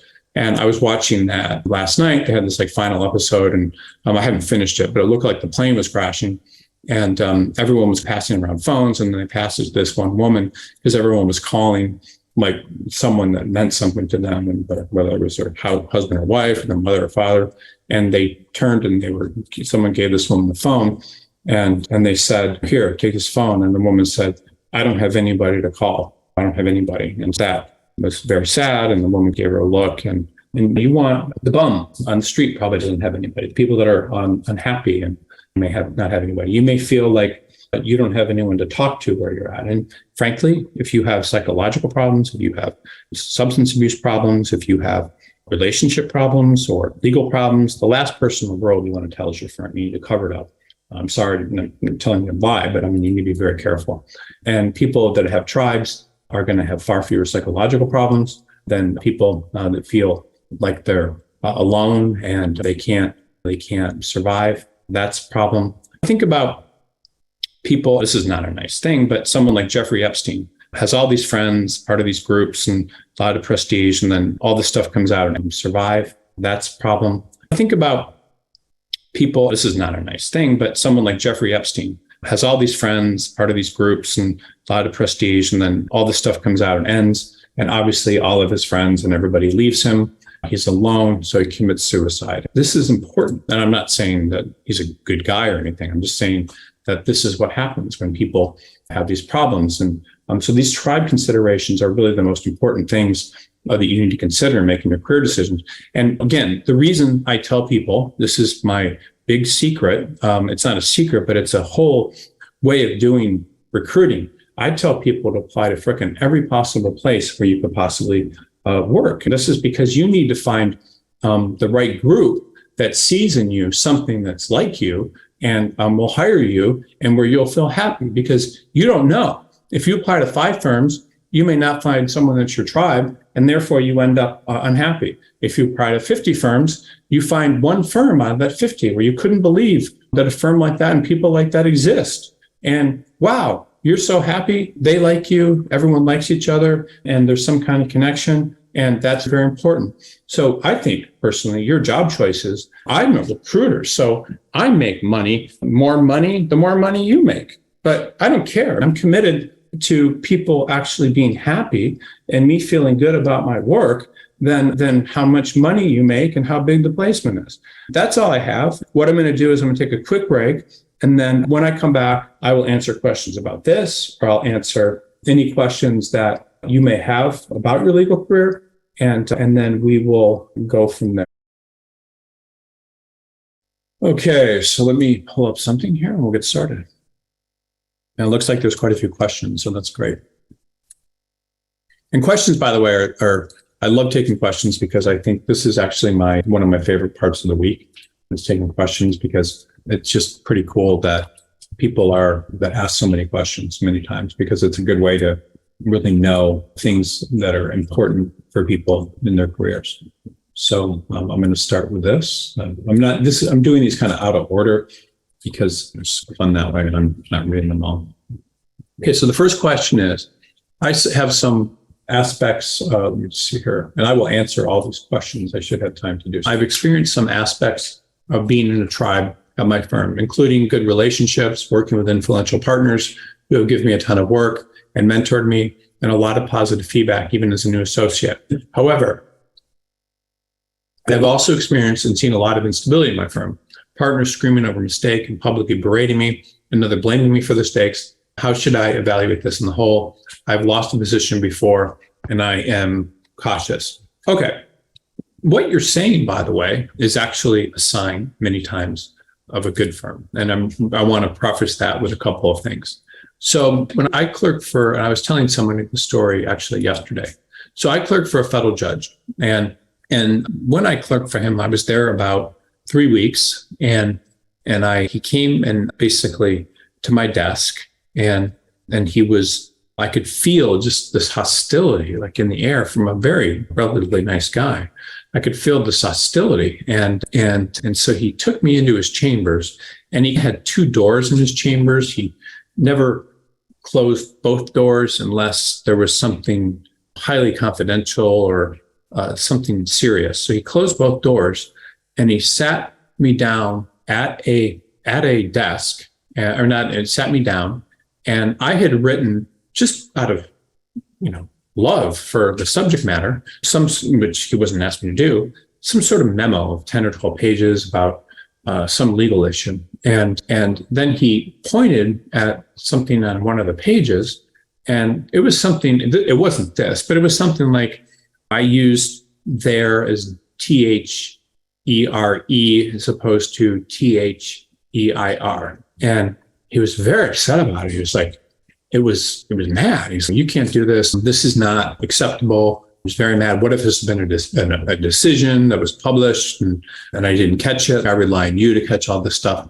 And I didn't know that this is how things worked and how serious it was. From that point on, I proofread everything. I spent more time proofreading than I would when I would actually writing the thing. So if I wrote something, for example, when I got into a law firm, if I wrote a letter that was 3 or 4 pages and I maybe finished it at 4, I would be there till 11 o'clock at night, just reading and rereading and improving, and before I give department's head the next morning. And that's how it was. And actually, I did extremely well when I got into big law firms because I learned how important that stuff is. Now, I'm not saying I did well in everything, but in terms of people asking me for repeat work and that sort of thing. So this is something that you need to adopt. You need to adopt a paranoid approach to doing the best work possible, to not making mistakes. And because this is a lot of what it is. And let me just tell you the reason why. So what happens when partners give work to clients or show work to clients is there's always usually a general counsel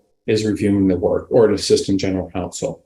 So if the assistant general counsel sees typos and errors and things, then the assistant general counsel may not even understand the legal arguments that are being made or what's happening, because it's their job to generally understand it. But if they see typos and other problems in your work, or conclusions that are a little bit tenuous, but usually it's typos or misspellings or off paragraphs or just spacing errors, things. So if they see those sorts of things, then the general counsel would jump up and down and say, what's going on here? What is this typo?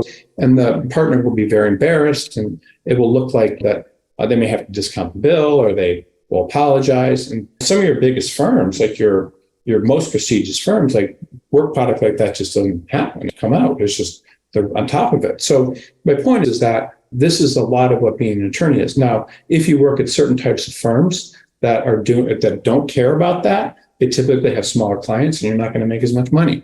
And the clients won't care, but maybe there's not even anybody looking over the work. So the point is that you have to really just be the bigger the firm, or the better the attorney you're working for. This sort of stuff is important because it's basically, the idea is, and I'm not saying this is right, but the idea is that because your legal conclusions need to be trusted. So if you are producing work with typos and mistakes, then the idea is that your legal conclusions, even though they could be the most brilliant things in the world, can't be trusted because you've made all these errors. And so then they have to go back and think about your reasoning and how you did things. And therefore, this person is probably not considered a good attorney. That's just the thought process that goes on. So I want you to understand how important that is at certain firms. Certain firms it's not, but most. So you should be using Grammarly, and you should be checking your writing and checking your emails and doing all that sorts of stuff before you show anybody your work. There's always a tendency among young attorneys or new attorneys that once they've produced some work product, they're very excited about it and they want to forward it to the partner or the senior associate right away. You need to resist that urge because your number one priority is to produce a perfect work product. And if you don't, you will be judged harshly. So even though you may have given the work to the person earlier than you otherwise would have, they're not going to appreciate your conclusions or anything if there's a lot of mistakes with it. So that's what you need to understand. And if you're getting a ton of work and being mentored, that's a very good to understand. But if you've seen people screaming at you publicly over a mistake or people blaming you for your mistakes, that's a sign of a couple things. One, if I were you, what I would do is I would avoid taking work from those partners in the future because you may never be able to please them. But you should take the idea that you need to be very careful about the type of work you do and you turn in, because if you're not, excuse me, I was talking all day yesterday and Monday because someone was taking my deposition about a stupid case. But I was talking like 8 or 10 hours a day. So now I'm doing this. But so that's something just the way to think about it. You typically, you avoid the people that are problematical, or when you do work for them, if you have to, you just blow them away with the quality of your work and you work harder than you normally would. And that can be very helpful. Okay, by the way, if you ask questions and like you're logged in to Zoom and it shows your name, I'm not going to copy or show your name. I will just cut and paste the question as opposed to putting it up like that. I know people like that. Okay, how do you suggest approaching the topic of finding a tribe during a job interview without jeopardizing the chances of being hired?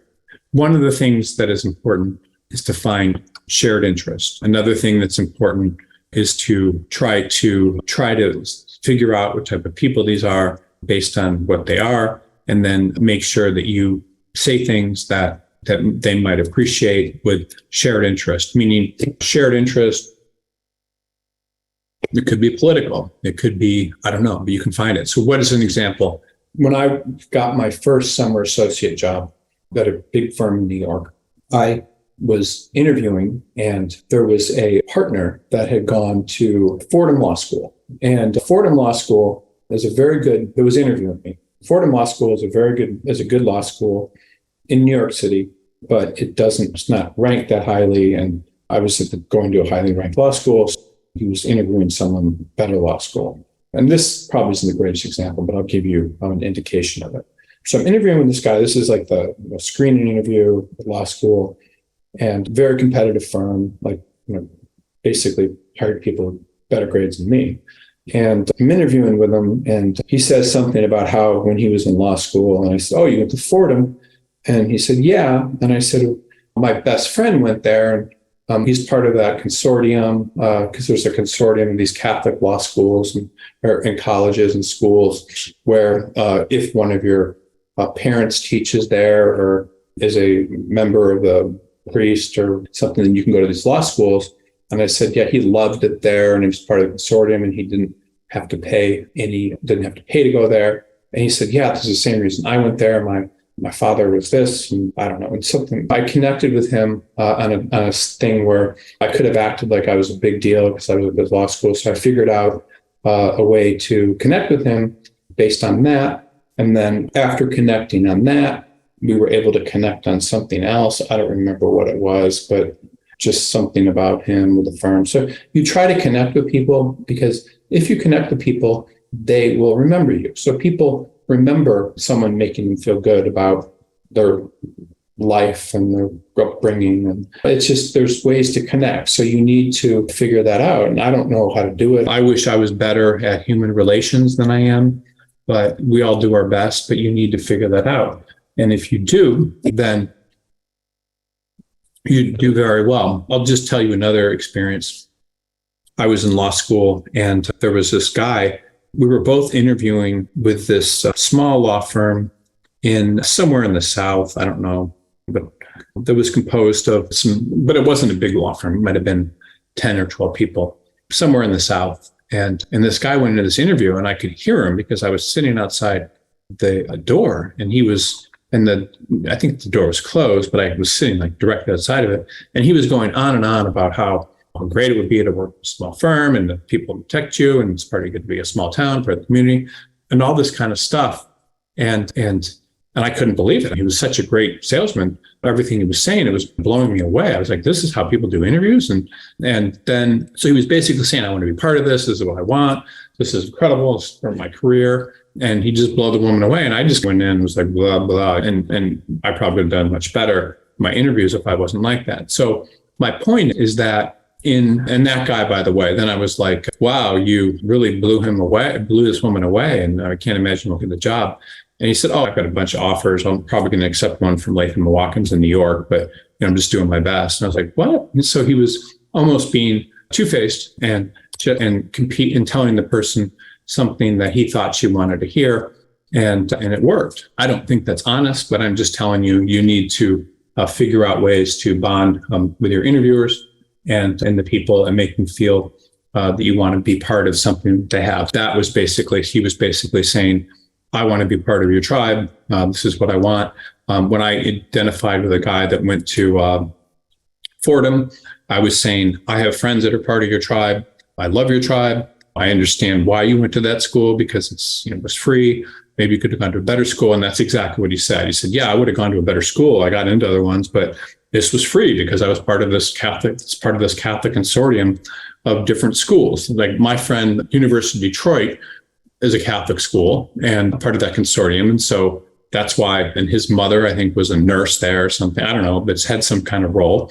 And I'm sorry, she was like a teacher, a professor. So that's why he was a part of that consortium. So this is exactly what that guy said. And I was able to bond with him on that. So you just bond with people in different ways. And that's one example. For lawyers considering opportunities abroad, how does the concept of finding one's tribe apply in the context of international legal markets and cross-cultural experiences? And what factors should I consider in making decisions? So I would be very careful of going overseas to work. Sometimes there's a lot of demand, for example, for capital markets attorneys, which is U.S. securities. There's demand for attorneys that speak English, attorneys that speak Japanese in Japan. There's demand for different types of attorneys, sometimes project finance attorneys. There's demand for a lot of different types of international attorneys. The problem is those people, again, I've been doing this for a quarter of a century. So the people that go to those firms almost never make partner. I've seen a couple instances of it, but it's just weird. They'll make partner at a law firm in Bangkok and they'll be there for 4 or 5 years. Then they'll go to another firm in Singapore and they'll move around and then they might end up in Hong Kong. This is what the resumes tend to look like. So I would be very careful. I think that if you join an international law firm abroad, now if it's a US law firm and you join that firm, there's a lot of examples, people, really great international law firms like New York firms and Hong Kong and Morrison and Forrester with all its international offices. It's not to say that you can't do well there, but in general, it's much harder to get ahead. And I'm just saying that just from a business standpoint. Hong Kong, of course, has gotten a lot more difficult. So you just need to be very careful about all this and taking jobs like that. The only other thing I would caution you on is in terms of taking those jobs, you just need to be very careful. And that's all. And because you're never going to really be part of that culture, you're almost never going to be accepted as part of that culture. And it's very difficult. So one example, this is just a very good example, is LLMs, several of them, like multiple ones, like 10 or 20 or apply to BCG every day for jobs. And in my entire experience of seeing thousands of these LLMs, I have not seen any of them get permanent jobs in the United States. Now, they will get jobs as like a foreign legal associate or something for a year or two in international arbitration. They'll get these jobs that sometimes they'll get US jobs, but never have I seen one of them. Now, there's some examples of Quinn Emanuel, for example, hired a bunch of them from Harvard Law School that were getting LLMs years ago. And this is when I was there and did that. But it is very rare. People that I remember talking to someone and they're like, Harvard Law School has a good LLM program. And they were like, I don't know how many people there are, but it's like they often take 2 people from every country or something. And they were saying that only 1 person got a job in the US. The US is no different. People are more likely to hire people from local firms because they're not going to leave. Their allegiance is to that country. They have family. They have support. They have. It's easy to. They don't need visas, and the visas don't need to be reviewed, and so it's just very difficult to work internationally. And anybody that wants to do that, I would, caution you that it's a very dangerous decision. It may look sexy, but you are never going to, in most cases, again, it's not in all cases, but the people, and I place international attorneys. I'm not saying it's impossible, but when I place international attorneys, most of them are at the firm for a couple of years and then they have to come back to the US, but it's just this. Okay. Given the appeal of higher salaries and financial incentives at money-driven firms, young attorneys often find it challenging to resist these temptations. What advice would you give to those grappling with decisions to prioritize their tribe over financial gains in the early stages of their legal career? Okay, so I realize that a lot of this presentation has been a complete buzzkill for people that want to work in large firms. That is not my intent. I'm telling you that a lot of the unpleasant things that happen in large firms can be detrimental to your legal career. But here's what I'll also say to you. I believe that there's no better place in the world to get good training than in a large law firm. The bigger, the better, because they're doing all these things where they're teaching you to produce good legal work, where they're teaching you to be on guard about things. They're showing you to be careful of people coming after you and hurting you just with rumors or work or talking about. So there's a lot of stuff you learn in a big firm that you would not learn and become without it. The same thing goes with people that go to certain schools that teach them ways of thinking and stuff. You go to Yale Law School, you're suddenly interested in these public service jobs, and we're now working in law firms where if you went to Harvard Law School, it's just not where you go most of the time. Different environments shape different people. So will tell you with 100% confidence that you go to a big firm and you spend 4 or 5 years there, you're going to probably come out as a better attorney with better legal skills than you would if you joined a smaller firm, just because big clients demand that. They demand the best. So there's nothing wrong with going to a big firm, but you just need to understand the risk and you need to be able to walk away from that at some point when you are ready, because it could destroy you. So when's a good time to walk away and do something else? I think that it generally takes to become an attorney that knows what they're doing and is competent, meaning you can handle almost anything that comes your way and you can actually learn your weaknesses and where you can improve. That takes from 3 to 5 years. Just you graduate from law school, essentially you have no idea what you're doing. The same thing goes after your first year. You're in your first year, a lot of your time's written off, you're learning on the job. In the second year, less. And then by the third or fourth year, when you're a mid-level associate, that's like the prime, like the best time. Law firms will hire mid-level associates. Attorneys will get more jobs as mid-level. They're very marketable as a mid-level associate, just because they know, the law firms do, at 3 to 5 or 6 years, that you've been trained, you're a marketable commodity, you know what you're doing. So is the best place to do that in a large firm? Probably. So I'm not criticizing large law firms. I'm just saying what can happen. You can get laid off.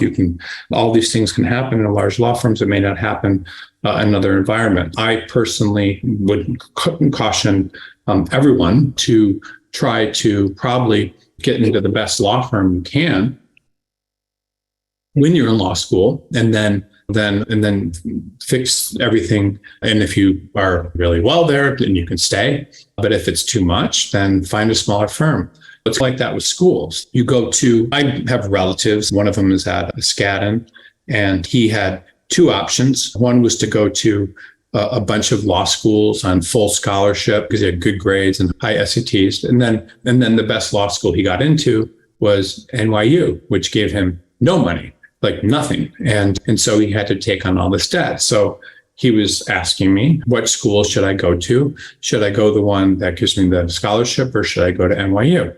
And I said, without a doubt, you should go to NYU. You have more options for jobs. You'll network with better people. You can work in a bigger firm and get trained. The advice is to go to the best firm you possibly can when you're young, if you can, and then to transition out of that into a firm that kind of matches and is your tribe later. But even with the big firms that you're taking jobs at, you should try to go to the one where you feel most comfortable. You get a job at one big firm that's a lot more prestigious than another firm.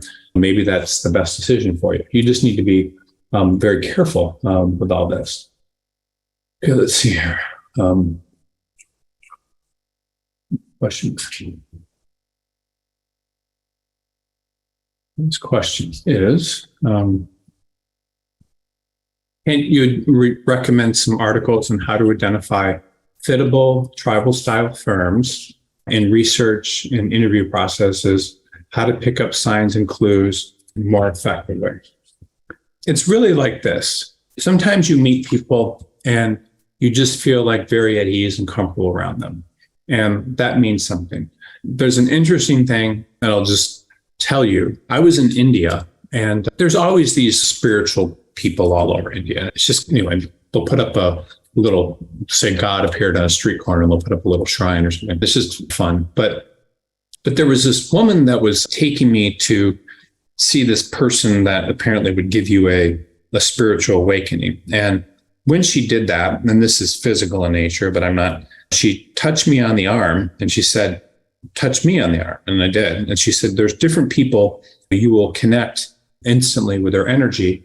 And there's others where if you touch them, it doesn't feel like anything. So think about that. There's people you touch and you just feel really off. Other people you touch, you feel a connection. Like if energy is the same or the energy is better or something like that. And how significant is that? This is fun. I took my daughter to a Bruno Mars concert, and this is in Las Vegas. It was a couple months ago, and we were sitting there and we were able to get front row tickets, which was a ton of fun. And so we were there, and this woman, like for whatever reason, touched me on the neck or something. And it was like one of these things where I felt like this really good energy, and I didn't know what it was. And this doesn't mean I wanted to jump in the sack with her or anything. It's just sometimes you run into people where there's just like this energy that matches. And so it's like that with talking to law firm and talking to people in law firms. Sometimes you will just instantly connect with them and you will feel something. And it's not physical in nature, it's just a connection. And then you're excited about it. I've met people before. A woman that was my best friend for a while, one of my best friends. There was nothing physical going on, but we met each other and instantly started talking about how we both lived in Thailand and how now we ran businesses where we are very similar in nature, where we were hiring the same sorts of people. And so we just really connected in a business standpoint. And that was nice. And then we became friends. She just reached out to me right after I talked to her, and then we would talk about business. So there's just people that you connect. It could be in business, it could be the kind of people we become friends with. And there's firms that will have the same sort of understanding of the world that you do. And so that's one of the ways I would think about that. Okay, let's see this. What can we do if we're in the job hunt and want some experience in legal, but have not yet passed the bar exam in a regional market that has some larger firms and is rapidly expanding in Charlotte? Paralegal, but mostly for cert programs. Okay. First thing I recommend is before you accept any job, this is just my opinion, you should pass the bar. People don't care after you've been practicing for a year, 2 years, if you pass the bar or not. It doesn't matter to them. They're not going to remember you not passing the bar. But you really need to pass the bar probably before you take a job. So why is that? Because you're going to get something that's below what you're capable of without passing the bar. So you always want to pass the bar first. Probably you can take a job with a firm after you failed the bar a couple of times, but you're going to be much better off taking a job with a firm after you pass the bar, because you don't want to hold that against you. You don't want to be remembered for not passing the bar. You just want to pass it. And the bar, by the way, is not something that's by nature very hard. The only people that don't pass are the people who don't study enough, because you can study and pass it. So I personally would recommend just doing whatever you can to pass it, and then going to the best firm you can. You just need to be careful. If you accept it, if a firm hires you without the bar, that they hire first-year associates that have taken the bar during the summer, but have studied and taken the bar for the first time. But it's much harder to get hired if you don't have the bar. Let me see. Any questions?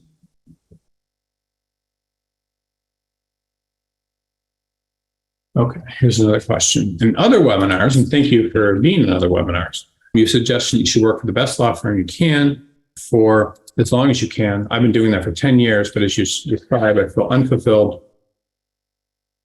due to a lack of tribe as someone in this situation. Should I continue looking at the best firm possible or look at a tribe? No, you should find a tribe at this point. There's no reason to be unhappy. You should use your experience to get a job at a firm that matches what you're interested in. And you should apply to a lot of firms that do the type of work you do. You don't need a recruiter to do it. You can do it on your own. You sound like a great candidate, but I'm just telling you that it doesn't really matter. You can apply to firms in all sorts of ways. I believe that you should probably get into a firm right away, as soon as possible, that you're comfortable in. You have plenty of time. If you're not going to get fired, you can talk to a lot of people and you can reach a decision about where you would be best suited in the long run. So what's an example? One guy I found a job for once. There used to be a firm called Preston, Gates and Ellis, and now it's part of, I don't know, another firm, but Gates obviously is, what's it called? Bill Gates' father, who was named after him. So there was a job opening at the firm, and I had this candidate that was in Chicago that hadn't worked as a securities attorney in 3 or 4 years, but he'd been a partner in a major firm and had taken some time off to try to start a business. And so he wanted to go back into securities law. I helped him apply to firms all over the country. And this firm, Preston, Gates and Ellis, was very interested in him and interviewed him. And they only had at the time one securities attorney. It was a regional firm in Seattle, but they wanted to hire him because they wanted the attorney that was there was leaving to go be Bill Gates, who's obviously multi-billionaire, personal securities attorney. So they just wanted someone to handle the work, and they had plenty of work for him, and he could work there without generating business because there was so much work. And so they ended up hiring him. He was very happy. He's actually still there after all these mergers and everything. So he found a tribe, a place where he's comfortable, a place where he was the only person that they had. And so this is how you find tribes. And it was actually one of my first placements. And he said to me something I'll never forget. He said, "You came ahead in this one because you were able to believe in me and stuff." And so people say that to me all the time. Who's believing in you? You need people to believe in you. And very few people believe in us. And you need that in your career. That's what you need from tribes. So it's just very important to have people believe in you. This next question is, I recently joined a firm about 6 months ago after a prior situation did not work out. A more prestigious competitor in my market and practice has signaled its interest and interviewed me for a lateral move, phone interview with an HR recruiter. The firm is larger, more profitable. The office is considering has moved around longer and is larger. There are more associates and the pay is better. I'm doing very well at my current firm and have a good relationship here. What do you suggest? Move to stay. Okay, so those relationships are more valuable than money. Money and prestige are one thing, but feeling secure and supported is a good thing. Also, it doesn't look good in your resume if you move after 6 months. It doesn't even look good if you move after a year. You typically want to try to give it at least a couple of years, and just because it's very hard to be marketable in the future if you look like someone that's going to leave. One of the things that I did years ago in hiring recruiters is I always looked at like how long did they stay at their last job? So I would hire someone that had been at their last job for a year and the job before that for a year, and they would leave within a year. I would hire someone that had been at their last job for 2 years, and then they would leave within 2 years. I would hire someone that had been at the last job for 8 years, and they would stay at our firm 8 years. I'd hire someone that had been there 15 years. They would stay at our firm 15 years. So people are just, by nature, looking out for themselves, and they're trying to always have the best situation. But the people that are able to stay in the long term ultimately are the most marketable. People want to hire people like that. So were I you, I'm not, but I would probably try to stay where you're at. How do you engineer a future legal career with entrepreneurship aspirations, mulling, consulting? Okay, it's you don't want to necessarily, you need to go into any legal career when you start with the idea of being trained. So you need to be trained in one practice area. You need to be trained, and just thinking you want to be an entrepreneur right away is not a good idea. You need to, if you want to, again, you can be an entrepreneur. There's plenty of stories of people dropping out of law school or right out of law school being an entrepreneur. But if you want to still be part of the legal industry and consult, you're going to need to learn a lot about international trade. Not only are you going to need to learn a lot about international trade, but you're going to be able to be seen as an expert in it.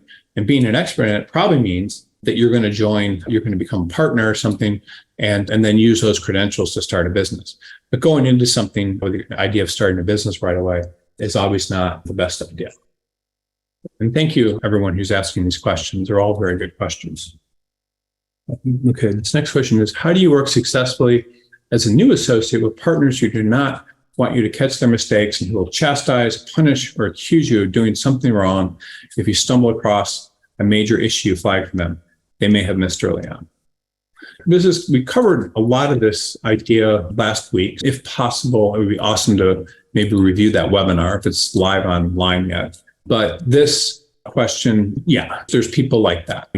Sometimes people are very uptight and have regrets or are mad when you catch things, and it's just how it is. You need to figure it out, I guess is a good way of saying that. What does that mean? That means you need to be able to talk to that person. You need to be able to figure out how you can work with someone effectively without getting in trouble. So all that means is you need to be very careful about when you do work for them, not putting yourself in a position where you're going to get in trouble and where you're protecting their ego. So people like that want to feel important. They have a belief in themselves that they're very good or whatever. They don't want to be around people that upset their ego, just as you don't. So if you're around someone, like, for example, this is a weird story, but I'm going to tell. So when I was growing up, my father had remarried, and he had a new friend, he had a daughter, and that daughter had a very difficult childhood. And her best friend, that was my age, was very poor and lived in a trailer park. But I had a crush on this girl, and she was not reciprocating, even though she seemed to like me a lot.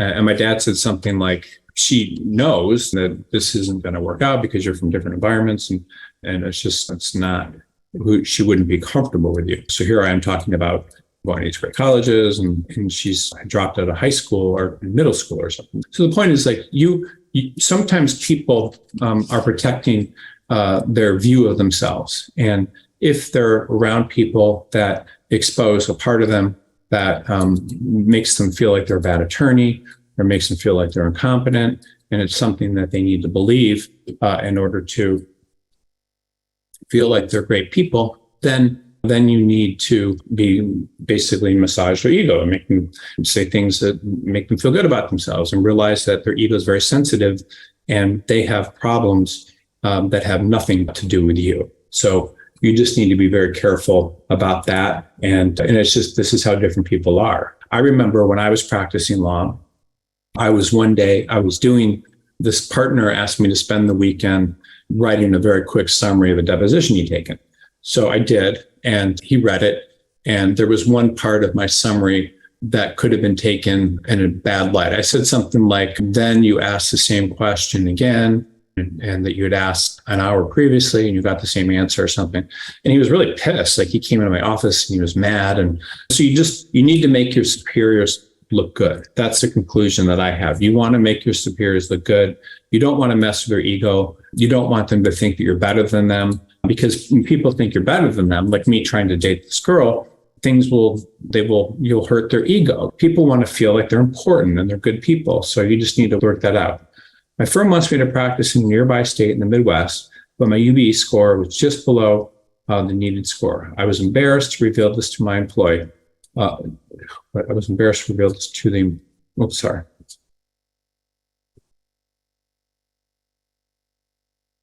Yeah, I would retake it. Just these scores and things. It's just a question of how much you study. And you should, if you can, you want to avoid telling them. If you do tell them, you need to say, I was working really hard and the time and that sort of thing. I would retake it just so you can get the work if I were you. I wouldn't publicize it. I wouldn't, if you can, I wouldn't tell people about it. I would just be very careful about that. Part of being an attorney, by the way, is you never want to do anything that telegraphs any form of weakness, because that can be used against you. So in the DNA of the legal profession is the idea that when you have a client, you never want to portray weakness. Your client could have chopped someone's head off with an axe, but you'll justify it by mental illness, someone was mean to them, whatever.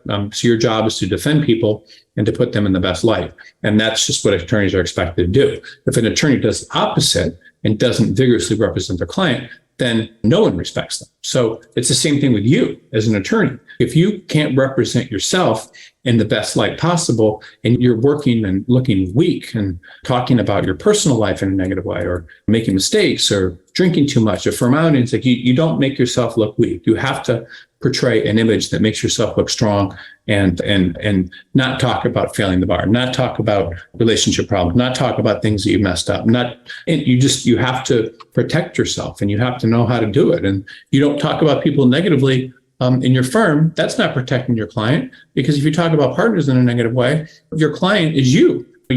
Their client is you. You're essentially the client of the partner that's giving you work. If you don't do a good job with it, then you're not protecting yourself as a client. So you just need to be very careful about this stuff. And I'm sorry to drone on. I know what I'm saying is a little odd, but not necessarily something you want to hear, but it's what you need to hear. What do you recommend for someone in his 50s who just passed the bar and became a registered patent agent within a couple of years, but he's multidisciplinary, like to do commercial litigation and work with a VC or startup? Okay, so I talk about this a lot, and it's very important. You always want to look like a specialist in something. Resumes that talk about one practice area are going to get more interviews than someone that talks about multiple practice areas. People want to hire experts, just as you would want an expert if you were accused of a crime. If you were accused of a horrible crime, you would want to find a good criminal lawyer. If you had a heart attack, and you would want to go to a heart doctor. If you had brain surgery, you would want to go to a brain doctor. So people want specialists. That you have to look like a specialist. Now, if you're in your 50s and you're in the patent bar, there's a reason you did that. I would recommend trying to be a patent agent or a patent attorney. Like, patent attorneys can practice forever. But switching over to commercial litigation with a VC or startup, I don't really understand what their incentive would be to hire someone that's a patent attorney to work as litigation. It seems like you'd be immediately in over your head. If I was a company, I would want to hire someone for commercial litigation that was a commercial litigator in their 50s that have been doing commercial litigation their entire career. So that's just how I would think about it and how I believe you should. Okay, this is a good question. So this question is it a bad thing to have too many moves in a short period of time, even if it was much more prestigious firms? Now, this question, by the way, is a very good exception to my idea that you shouldn't necessarily move firms too much. And I'll tell you why. So there are really 5 levels of firms. There's 5 firms, 4 firms, 3 firms, two firms, and one firms. What does that mean? So a five firm is the top, most prestigious. It's like something just, it's unattainable for most people. It's firms that hire most of the people out of their summer associate programs, rarely do the best work. The cost is no object to clients. They don't care. You could send them a bill for $2 million, they'll pay it. So there's that. Then you have your four firms, which are things like your AmLaw 100 firms or what AmLaw. Biggest, I would say like the biggest and most profitable, probably 200 firms, maybe 200 to 300 firms. Then you have your mid-level, middle-sized firms. And then just here, I would say cost, important clients, but not everything. Then you have your middle-sized firms, and those are typically, and these represent companies. And this is important. I'm not trying to spend a lot of time on this, but it's important to understand. Costs, relatively unimportant, but more important than fives. And typically, these will always have general counsels reviewing work. These will also always have, these are mid-sized firms representing, and I would just say your largest clients, public companies. Okay, and you have your middle-sized firms, which are generally, they can be regional firms, they sometimes national. These represent primarily companies. Regional companies, I would say. And less likely to be in major markets. So they might be, you might have a regional firm in Florida, things like that. For example, Schutz and Bowen or something. It's just, so middle-sized firm, it's regional. These mostly represent companies with general counsels.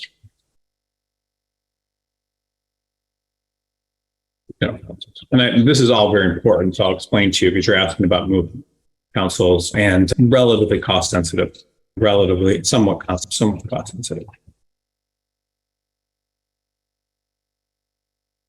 So what this means, just so you understand, is it means here that you could send this firm, could send a bill for $3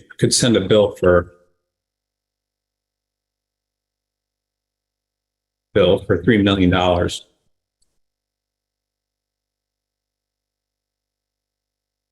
And the client would pay relatively without much objection.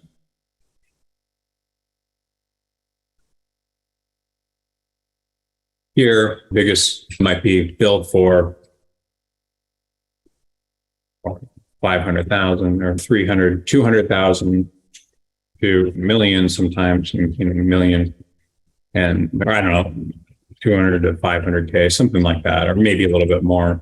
Client will pay. Just like your monthly bills. Here, average client will pay. Here, these middle-sized firms, you start getting into things like 50K a month. And then, and this is very important. Now here, you get firms that represent cost-sensitive small companies and individuals, some money to spend. Likely. And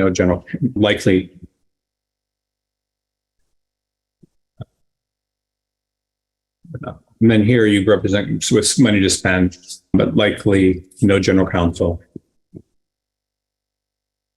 And bills likely to be 5,000 to 25,000 a month. And maybe not even that, but that's the idea. Cost sensitive. And then here you have just street, the individuals without a lot of financial resources.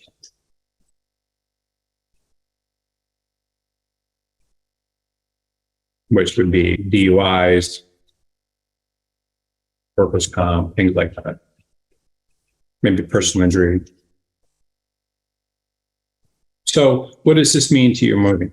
So the idea and the dream is what happens is you can start out literally at a 1 firm, move to a 2 firm, do well there, move to a 3 firm, then move to a 4 firm, probably not a 5 firm, but it happens. I've seen it happen.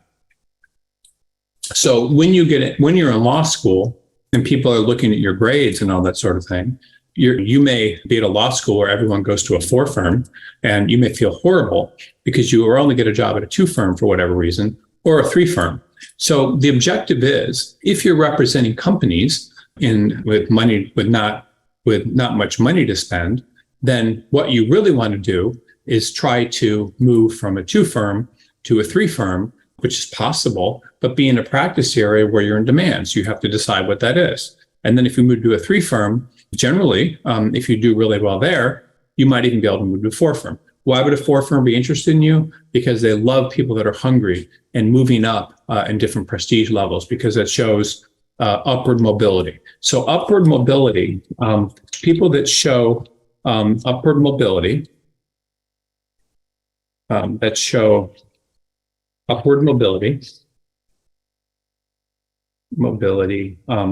very attractive to law firms. Everybody likes to see people trying to improve themselves. So in your case, yes, I would say, why not try to move up? If you move up, you're going to be exposed to more expense. You're going to be exposed to more highly sophisticated work and demands. So that's actually a good thing. Now, is that good to do your whole career? No, but if you can do it, that's good, because you're going to be putting yourself in a position where you're going to prove as an attorney. You're also going to look better to firms in the future when they can see all of that upward mobility, because not only you make more money, but you'll be able to work on more, I can't spell sophisticated.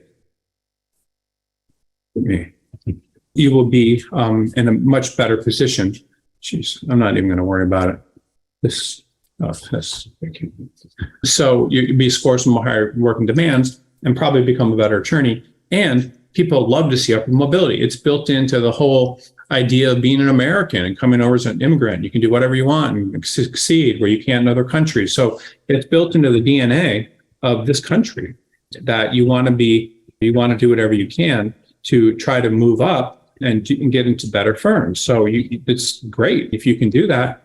That's good. Now, it's not to say you want to do that your whole career, and you need to find people that will protect you, but it's hugely important. So I very much like your question, and I think it's very smart. So let me just see here. Okay, I think that's all the questions for today. I very much appreciate everybody being on this webinar. I think that the content of today's webinar should help you very much. And I'm very pleased that everybody here listened and hopefully learned a lot. This topic, I think, is obviously something that I think is very important. So thank you again for being here. And I hope everyone has a great week. I'm not sure what we're going to do for webinar next week. I do have a webinar that I was thinking about doing. It's something that I recently wrote about. It's highly personal in nature. It's about people believing in you and how important it is to put yourself in an environment where people believe in you, which is getting mentors and things. And it's a topic where I talk a lot about myself. I may do that. I don't, but I want people to understand how kind of your life can change in your career when you have people around you that believe in you, whether it's your spouse or your parent or attorneys in law firms, and how important that is. So I'm excited to give that presentation. If I do next week, I may not, because it's a little bit too personal, but I may. But if not, we'll choose a good topic. So thank you everyone for being here.